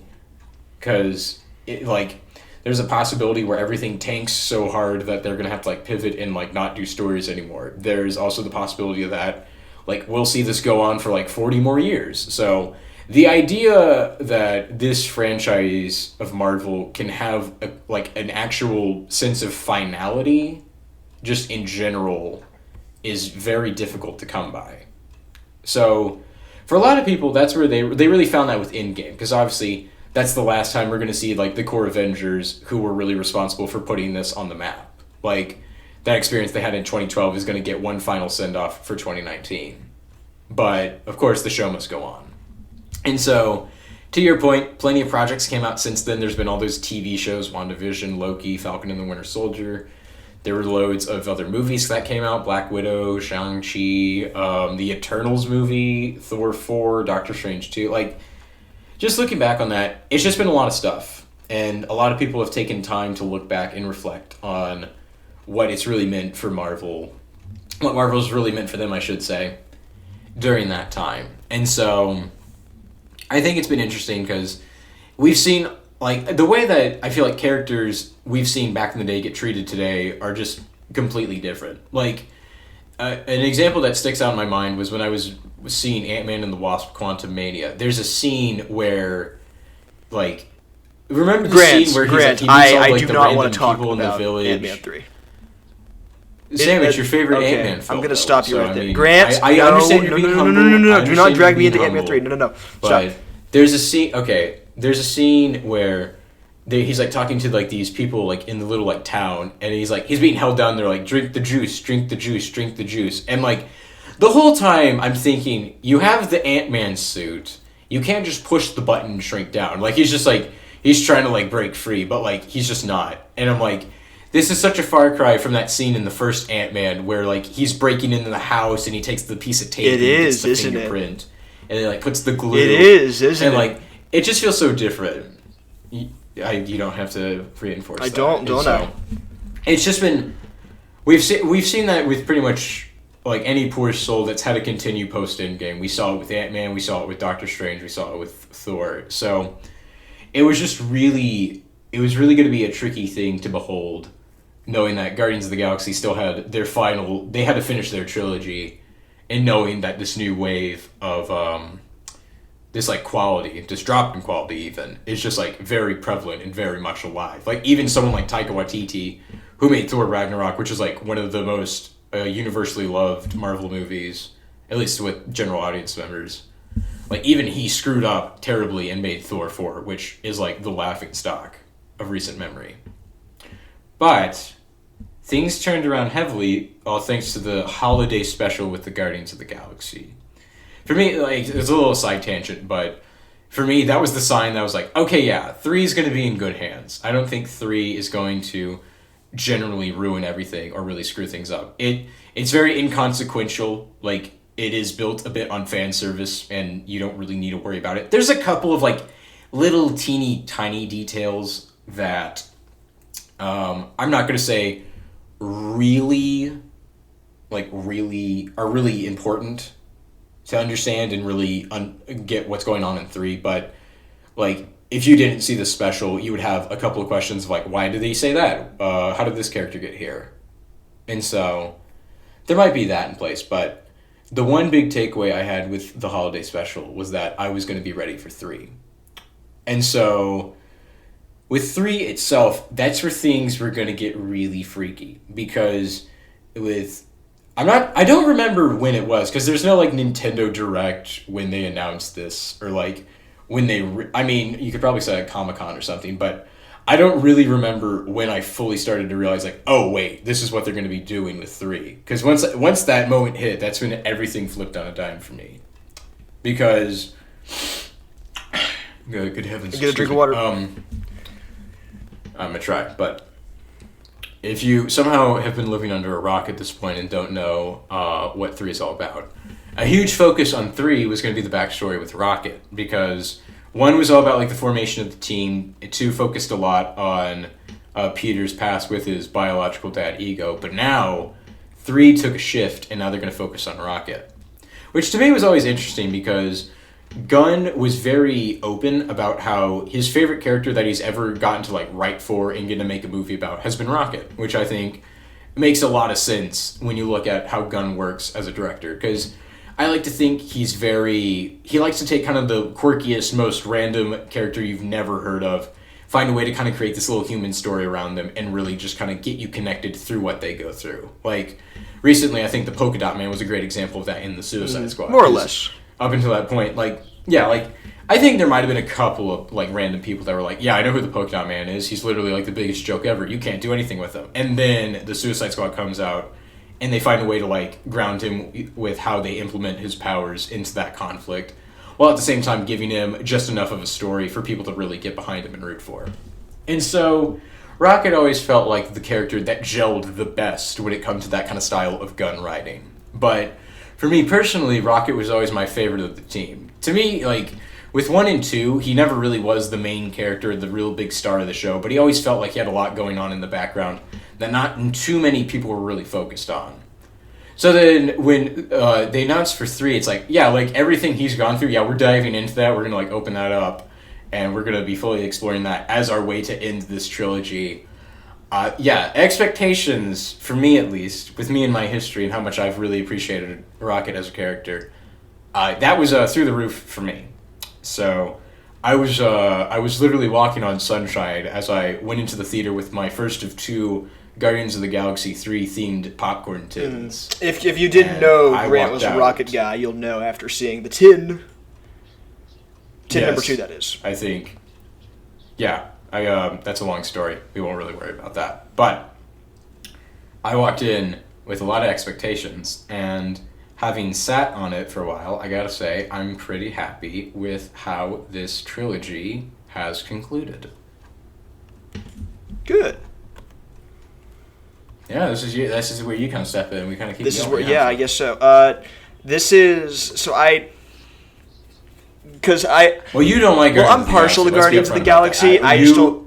The degree is not as much. You're fine with the first one, but then you said, "No. Guardians 2 is a bad film. Into this. I don't like this film. I don't want to talk about this. This is the derivative. It's not like Ant-Man and the Wasp, which is the best film. This is what you said. Oh, great! You like Ant-Man and the Wasp? Your quote that I'm so glad you finally joined me. Not as much as you do. Okay, well, exactly. I'm partial to the Guardians movies. They're definitely definitely at this point one of the better MCU franchises or trilogies. Let's see. I still like them, but I think you like them more. The first one is good. It's operating on a bit of a loss here in 2023, because I'll tell you what, it's a lot of fun to see for the first time, but a lot of the first movie, to me at least, is about the first Power Stone, like one of the Infinity Stones. It's a lot of setup for Thanos and what he's going to be up to, so a lot of it is just, what's the Power Stone? What does that do? And so... I don't think it overshadows setting them up as a team. No, but that's like point, a lot of the conflict. That is essential crux to the conflict. So now that, and again, in the beginning, seeing that for the first time, it was cool. But coming back to it now, knowing everything, you're kind of just waiting for the moments where the Guardians are together again, and a lot of it, or a bit of it, is just Power Stone Infinity War exposition. So... there are bits of it where it's just a bit of a slog for me to get through nowadays, but it's still good. The sense of humor and the identity is really there. I think in the first one, and the interaction between the characters just make it. So it's still one of the upper tier MCU. Yeah. And then this is the hot topic. The second one, which is okay. Two gets away with it has a lot of good emotions, a lot, but you don't like it more than I think it should. 2 gets away with so much when really, it's fine. It's just fine. It's a movie that, how do I say this? People, it has, I think Guardians 2 is pretty consistently average to mediocre for a good chunk of the runtime, but, it has good isolated scenes, like the arrow scene, or the reveal scene with Ego, or what happens to Yondu at the end. No, I know that sounds and bad. People go oh, wow, what a good singular isolated scene. Guardians of the Galaxy 2 is the best MCU movie, when really it's just it's fine. It's okay. Okay, but every scene is that isolated scene. In reality, no, it's just the characters repeating their arcs and just staying on one planet instead of gallivanting around. I mean, if you want to strip away the details and you want to be like that, I mean, I guess you can say I could say Ant-Man and the Wasp is better. That misses out on a lot of things. But that's that. And no one would believe you because that's... Now we get to Guardians of the Galaxy 3. But now we're at 3. My expectations weren't as high as Grant, but I still thought it would be fine enough. Yeah. And this might be the best MCU movie, actually, in my opinion. It's definitely the best Guardians movie. Fight me. But beyond that, now that I've sat on it for a while, I want to go ahead and call this the purest version of the MCU formula, because it's not particularly groundbreaking from a story structure or perspective standpoint. But I would call it fair. Probably the best version of that, because it's the best possible way you could have told a story using this formula. There's no MacGuffin this time, as there often are in these films. It's all character driven. I think you're just saving a character. You're not saving a MacGuffin. Yeah, because spoilers. Yeah. I mean, we didn't even say spoilers, but the first 2 acts are built around saving Rocket, because there's the initial run-in with Adam Warlock, which ends with him shooting Rocket, and then he flies off because he was trying to like steal him, because that's we later learned the conflict with High Evolutionary. But then the first act is them with like Orgo Corp, and they're like, okay, we got to break into this like cybernetics facility, and then they get the file, and then it's like, okay, we have what we need, but now we just got to find this kill code to override so then we can save Rocket. And that's when they land on Counter-Earth and run into the High Evolutionary and understand what all he's going down through. Yeah. And so, unlike your point where the first movie really revolves around the MacGuffin with the Power Stone, and the second one is all that tension that revolves around what's going on with Ego and his idea of the expansion. Barely. The third one is just, we gotta save... The second one, I will literally reach through this phone and get you, but we're not gonna... Proof? No, do it. The third one is very much drawn around the teammate, Rocket. And so, I think... one thing I really appreciate with our structure of this movie is this back and forth where you have everyone on the team and they're kind of going through their mini arcs, going through everything in like quote unquote present day, if you will, like everything with Orgo Corp and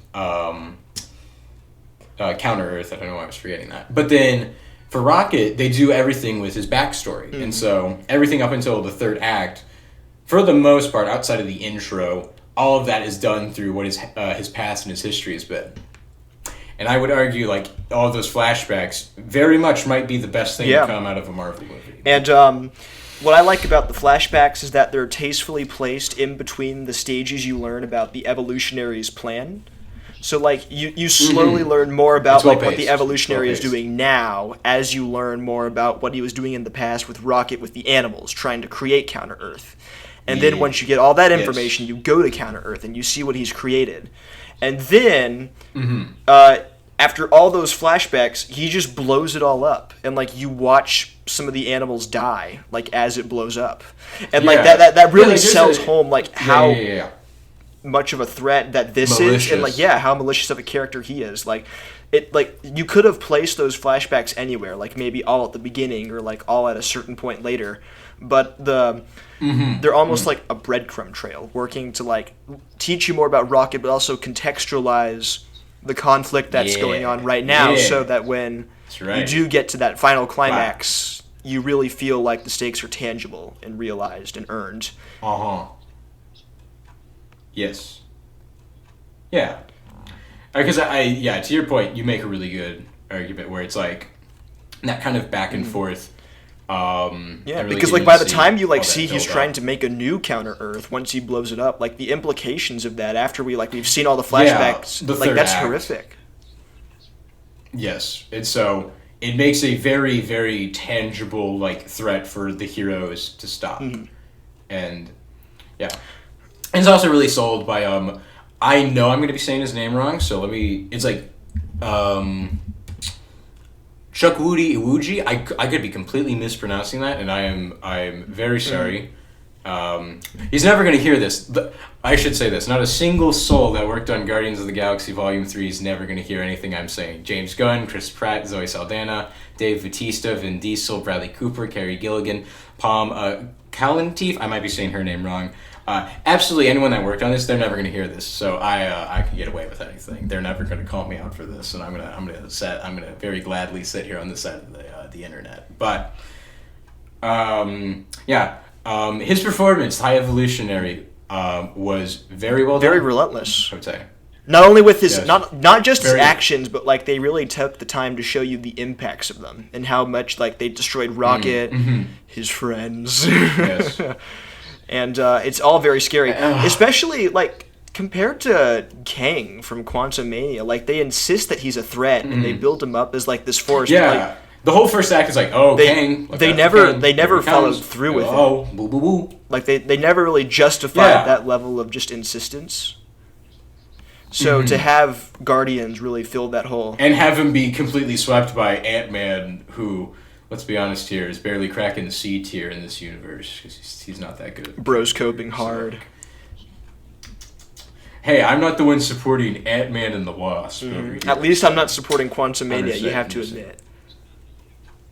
Yeah, I didn't see. I was not supporting it, but I don't know. Anyways, back to the best Marvel movie. Let's get back on topic here. Yeah, I mean, I think as someone that is very like the weird thing is I'm still like I feel like to this day I'm still sitting on this movie where it's like at least where I'm at right now it's like a 9 out of 10 in my head. Like the first time I saw it, I was completely upfront. I'm like, I know I'm not going to give like a good solid final standing. I don't know where I'm going to sit with this one. I gave it a 10 out of 10 because I was just like way too in shock about like actually getting to sit down and see the movie. Mm-hmm. So then the second time around, I think I dropped down to a 9 out of 10 because I'll just be honest, I don't have like a massive critique where I'm like, I really don't like what they did with this character or this plot point I think is kind of weak. I think as just for my standard of a superhero movie, my only critique is a lot of tiny little nitpicks inside things that I can turn the other cheek for.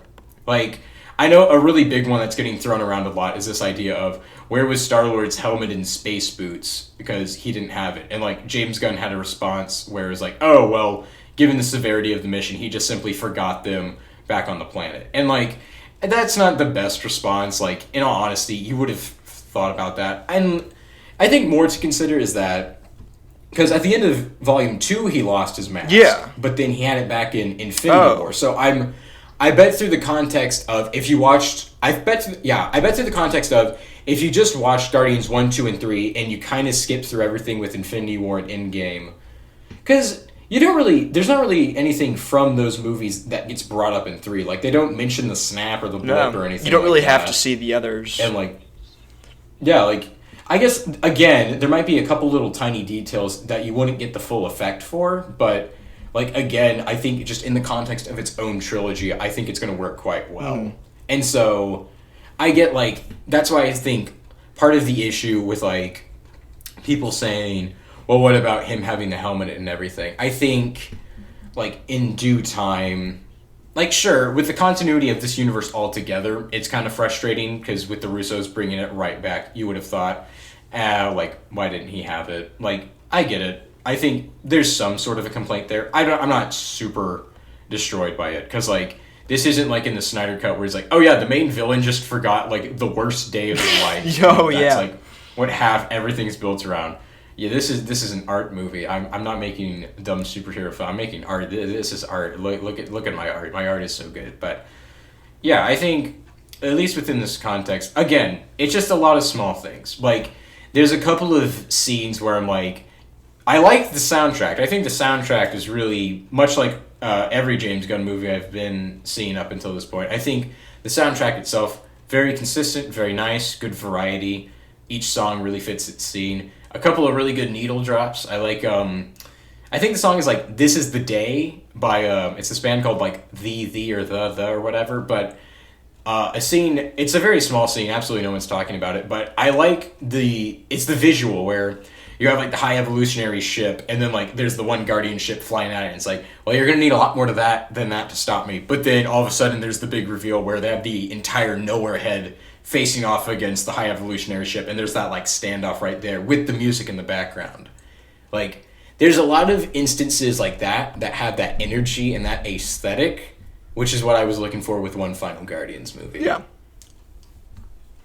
Let's see. I'm trying to think of things. I think this has the best character interactions of the three movies. Yes, I think. Yeah, I mean, I think a few of those banter scenes, I think, are really top notch. Mm-hmm. Like them cutting into Orgo Corps and like Star-Lord and Gamora are trying to have that like heart to heart. Right, and at the same time, he's trying to stop her from just like killing everyone. Yeah, and there's like everything. I like the ones on Counter Earth where they're like they go into like the home. Yeah. And there's like they have to explain the situation. It's like, let me draw the guy for you, and he has like really blank. And it's great because it's been a while since I've seen the other two, but I from my memory, I remember like this being the best instance of those bits happening, but they never interrupt the flow of the story. Like they're all conducive to like a story beat happening or something being accomplished, like drawing the guy so they know where to go, or arguing in the elevator. So they like are able to escape later.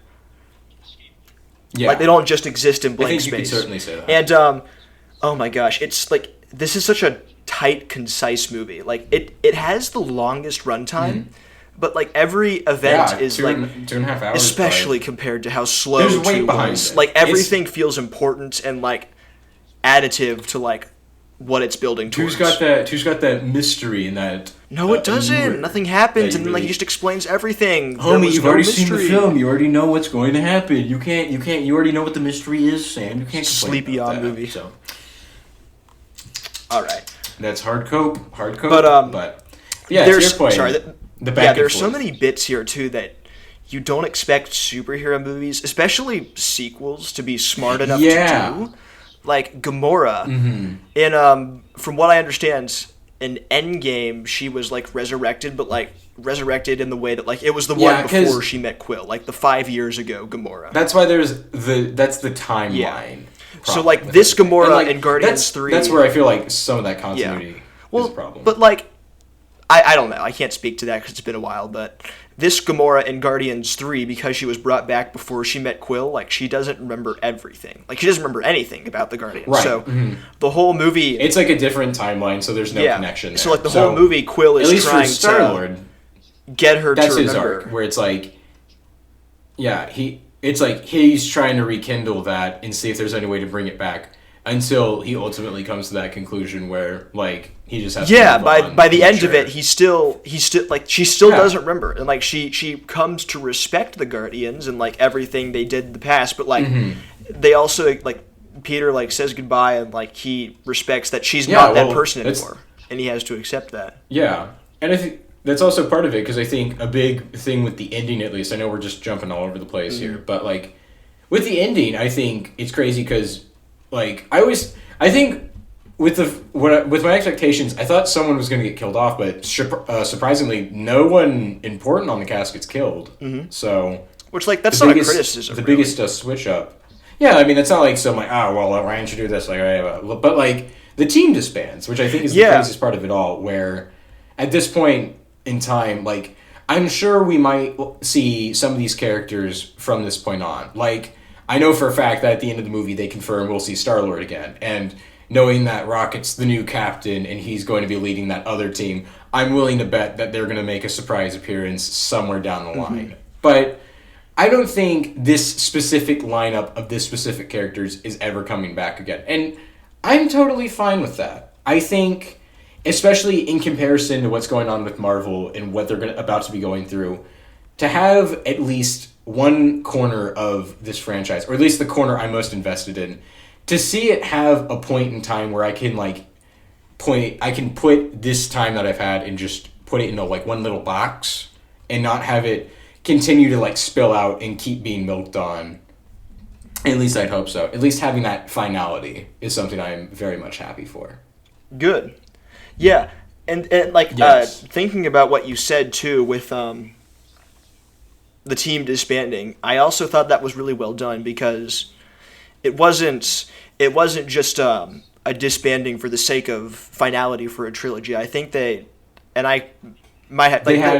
a reason. Yeah, they really sprinkled in a lot of arguments between Drax and Mantis and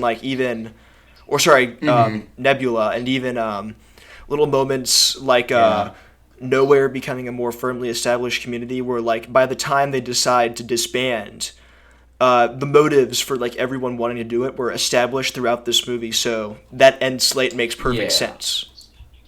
Yeah. There are some one that kind of threw me for a loop at first was Star-Lord going back to Earth, where it's obviously they mentioned that idea of well, what about your granddad? Do you want to go check out him? But I think something that definitely hit me, at least looking back on it, was the opening scene of the first Guardians of the Galaxy movie was his mom dying and him being horrified by that, and then his grandpa yelled at him and kicked him out of the room before being abducted. So I think him having that end and him maturing, finally going back to Earth, even if it's the most explicit, I think. I thought it made sense.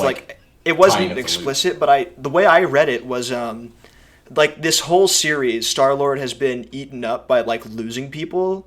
he lost his mom, he lost Gamora, he lost Yondu, and like this whole movie he's been like trying to undo it almost, or like Just fix get that it. back. Like he spent the whole movie trying to get Gamora back before accepting that she's gone.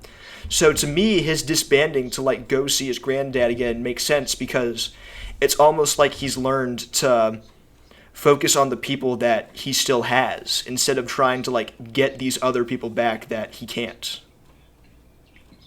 Right. Mm-hmm. So that made sense to me. Yeah. Again, I think that it's just because, considering, I think more focus is definitely placed on Rocket. Everyone else, like, it's not that they're not focused on, it's just that they get smaller portions, if you will. So you need a little bit more focus to really kind of keep up. But there are with no what's going on. unreasonable jumps.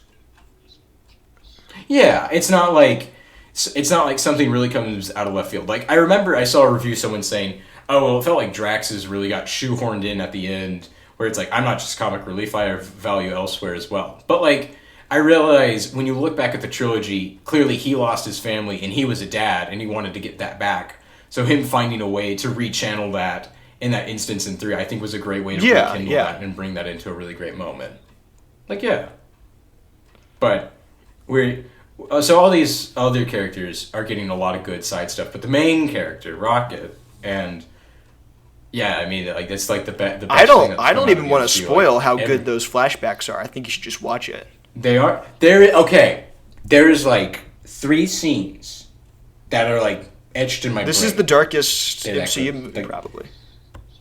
I think that is very much debatable. Like, I think it's a little tricky because I feel like there are going to be people that would make the criticism of, well, you see, you're using elements like animal, like experimentation and like animal cruelty and all that, and so that's something that I feel like it's trying to gain sympathy points, because obviously, like, with the way that our brains work, like, when you see an animal in danger in a movie, like, you get extra, like, attached almost. But I don't want to say that is quite the case with these gun movies, because in these situations, it's not just an animal that's going to be there for, like, an animal's sake. There's, like, character behind them, because with everyone that Rocket was with, like, they went through stuff as well. So it's not like, oh, wow, it's just like an animal. It's like, it's the spider baby it's from Toy Story. It's a walrus. And an otter. Well, yeah, the otter's probably not important. Yeah.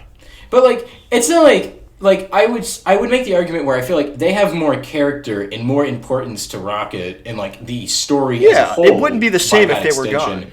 Than, say, like, in a disaster movie. Or, like, in Man of Steel, there's a scene where when Pa Kent dies, the reason he died was because he had to go back and save a dog. When, like, the dog could have easily have not been found in that situation.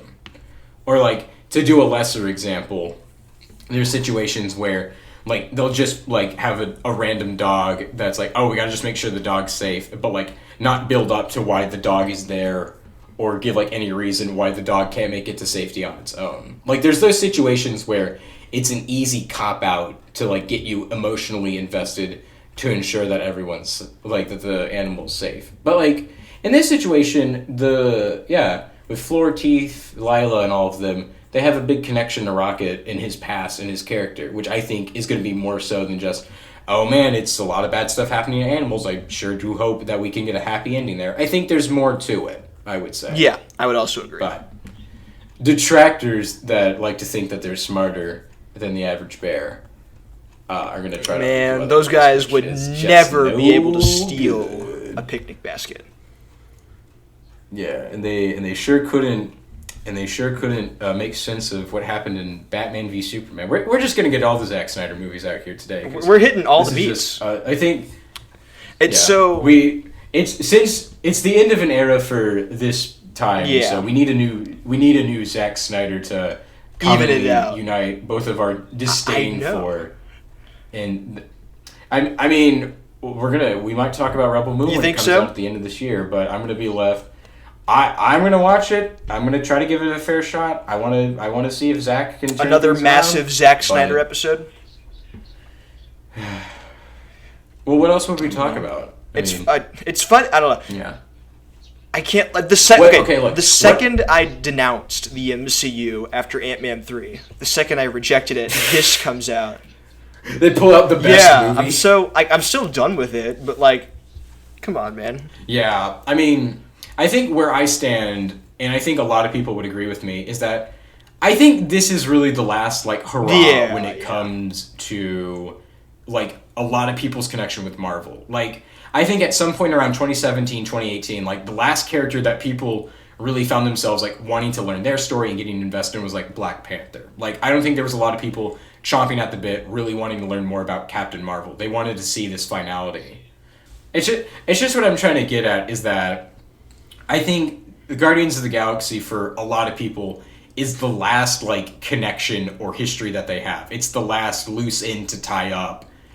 And so now that it's finally over, now that the anticipation's gone, now that it's in theaters, there's just nothing more for people to really get, like, too invested in. Like, there might be a few things here and there. Maybe Deadpool 3, that could be a special situation. Maybe Fantastic Four. But, like, I don't think there's going to be a lot of people that really want to see the Thunderbolts, or there's the Marvels, which is coming up in like 2 months, and I just wonder, is that, like, that's going to be very interesting to see. Like, will there be a lot of audience reaction? Are people going to go to it?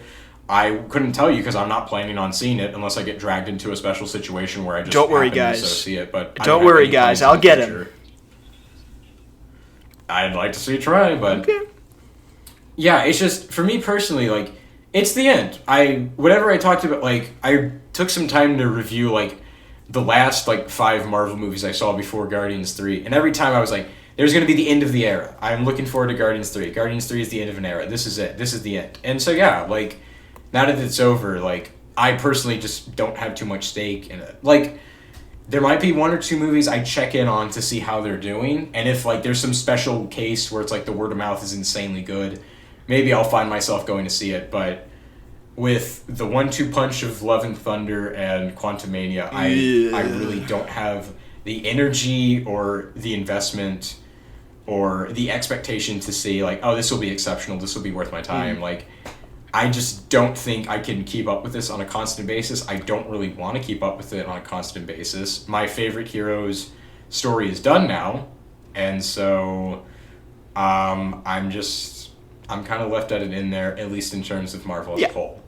But at least the final story said that Rocket was the main character, and the Rocket, Floor, Teeth, Lila are the best characters. Love those guys that have come out of this franchise. Yeah. What I'm getting at is that the Talking Raccoon is, like, everything, borderline one of the best characters to come out of the hero genre. Like, put it in this way. There's a movie, like, the last time Superman died on the big screen, I felt nothing. I felt apathy. I felt like a skeleton sitting in a chair, and I was just waiting for the theater crew to pick me up. But now I see a raccoon, and I see what he had to go through, and I see him doing my finance homework and learning about the cold, crushing reality and the weight of it all. And that was the most emotional investment I felt in a superhero film. It's really good. So, yeah, it's such a good movie. Thank you, Bradley Cooper. You gave me one of my favorite characters. You'll never hear it from me. You're never going to say anything about it, so I'll rest comfortably keeping that to myself and also to Sam because he has to hear it. And anyone else that's made it this far into the episode, which is probably going to be like 2 people. But, like, it's my secret that you'll never figure out. You're never going to call all of these, Bradley. Like, garbage Marvel big blockbuster movies, and then this one little patch of sunshine. I think it's because, yeah, I mean, when you say that, I think it's just because it's not really, it's such a, like, cliche thing to say. It's not really a Marvel movie. It's more of a James Gunn movie. It's true to itself. I was so expecting it to be, like, bogged down in the MCU, but, like, it really isn't. Like, it feels like James Gunn gets to do his own thing. And I bet, like, given the history with him, like, being fired and rehired, I'm sure there was probably a lot of creative freedom he got when coming back. And so it wasn't like, say, a Love and Thunder situation where Taika Waititi just, like, was goofing around. But, I mean, I think there's a reason why I would argue Gunn is like the one person responsible for keeping my interest in a comic book movie alive currently. And so I hope this, like, carries over to what he's doing with DC. Like, I think there was some fun stuff. Like, Adam Warlock, we didn't really talk too much about him. He was a really funny character. I liked him. He had big goober energy, and he was really funny. But, like, I hope that with a lot of the flying stuff he did with him, I hope that translates over to some more stuff that he's doing with, like, DC. Because I feel like it's been interesting to watch Gunn mature throughout these years as well. Like, you'll see Guardians of the Galaxy, and like it feels like he's really starting to learn how to like make these characters and work with the superhero environment. And then 2, it really focuses a lot more on the emotional aspects and really getting to play more into the deeper parts of these characters and be far more character driven than plot driven. And then the Suicide Squad, he gets a lot more flexibility and freedom, working with an R rating, new cast of characters, definitely playing around with new stakes and tension, different environment altogether, and just playing around with some more interesting ideas. So now that 3 really gets to tie it all together and put everything he's worked with up to the test and make this one final entry, I think it's a great send-off. It's a good victory lap. And, yeah, I think it's easily, with how good 3 turns out, I think you can make a huge argument for why Guardians of the Galaxy is one of the best superhero trilogies. I mean, yeah, like, what's the competition? Okay, because this is a side tangent I just want to get out there. I see people say, like, oh, what about The Dark Knight and, like, Sam Raimi? You realize you have to put the whole trilogy into perspective. Like, yes, The Dark Knight is an amazing film. Yes, Spider-Man 2 is very well done. But, like, Spider-Man 3 is hot garbage. The Dark Knight Rises ain't that good. So, like, you got to put everything into perspective, my guy. And when you put everything of Guardians of the Galaxy into perspective, there's no weak link. Yeah, and when I try and do that for Ant-Man, it's like... Homie, you got Quantumania to Bro, work with, but, I can't. Everyone can make it it's work. Unwatchable. It's you, that's your favorite Ant-Man film. Unwatchable. But yeah. And yet you watched it. So did you. I did. I had friends, though, so like I have an excuse. Oh. Were there any other summer movies you were looking forward to? Yeah, I mean, looking forward to the summer. I'm looking forward to like Teenage Mutant Ninja Turtles and Spider-Verse 2. And Spider-Verse is coming up in a few weeks. I'll look forward to that. The Flash is also something big. Dude, have what? You, okay, the world's gonna go crazy. We'll talk about the Flash when we talk about the Flash. Yeah, that's part of the DC startup episode. Yeah, like there's that, and then there's everything that went down with like Ezra Miller and what they were up to. But then there's like all these reviews that are coming out, and like Stephen King said it's like insanely good. And like, have you seen the one guy who's talking about like Ezra Miller's like the movie's so good it'll make you forget about what Ezra Miller has done, as if it'll cover it up. It'll cover up. It's so good it'll cover up their crimes. It will not, but. I will say this, I already have it in writing on my initial Guardians 3 review, but I will also put it in audio form as well. If the Flash film canonically erases everything with Zack Snyder's movies, funny. It's going to officially get a spot on one of my Letterboxd favorites for a month. It would be so funny to see the Snyder fandom lose it if it was just all undone. It would. That's insane to think. It's a decade since Man of Steel came out, and DC still hasn't like moved on from the black hole of that movie. They could. They have an opportunity. Like, they can escape. We can do it. We can cut off the arm, like that one soldier in World War Z, and cut off the virus. We could do it, or maybe not. But yeah, fingers crossed they do it. Anyways, yeah, Rocket is like one of my favorite characters, and I'm so glad with Guardians. It gets me emotional. So, yeah, they did it. They done did it. They did the funny.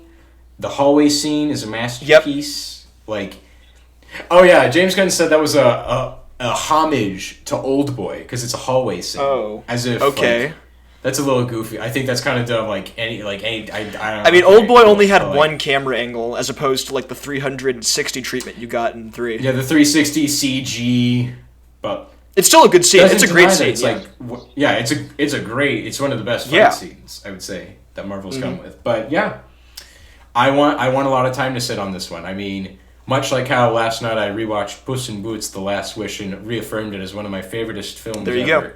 I would like to wait for time to pass on this one so I can reaffirm this as an excellent, still 9 out of 10 experience. All right. But yeah. I guess next time you'll see us, we'll see Barbie and Oppenheimer. Oh, you're not letting that go. One of us will suffer from intensive. Well, one of us is going to have intensive radiation poisoning. Right. So we'll never be able to hang out again. Right. Yeah. I guess. So I guess that's it. Yeah. I mean, this is the end of our era. So. And the start of a new one. Dang. I'm proud of you, Grant. You've come a long way. I mean, in that regard. And for me, with the rise of Nintendo video game adaptations, I'm just getting started. So you're in for a reign of terror. Yeah, that's right. Okay, fingers crossed, right. Luigi gets his own movie in a mansion. You get Luigi! Instead of being sidelined the whole time and doing nothing with him. But besides that, yeah, we did it. Yeah, I mean, that kind of covers it, man. Good job, team. All right. Sweet. Signing off. Goodbye.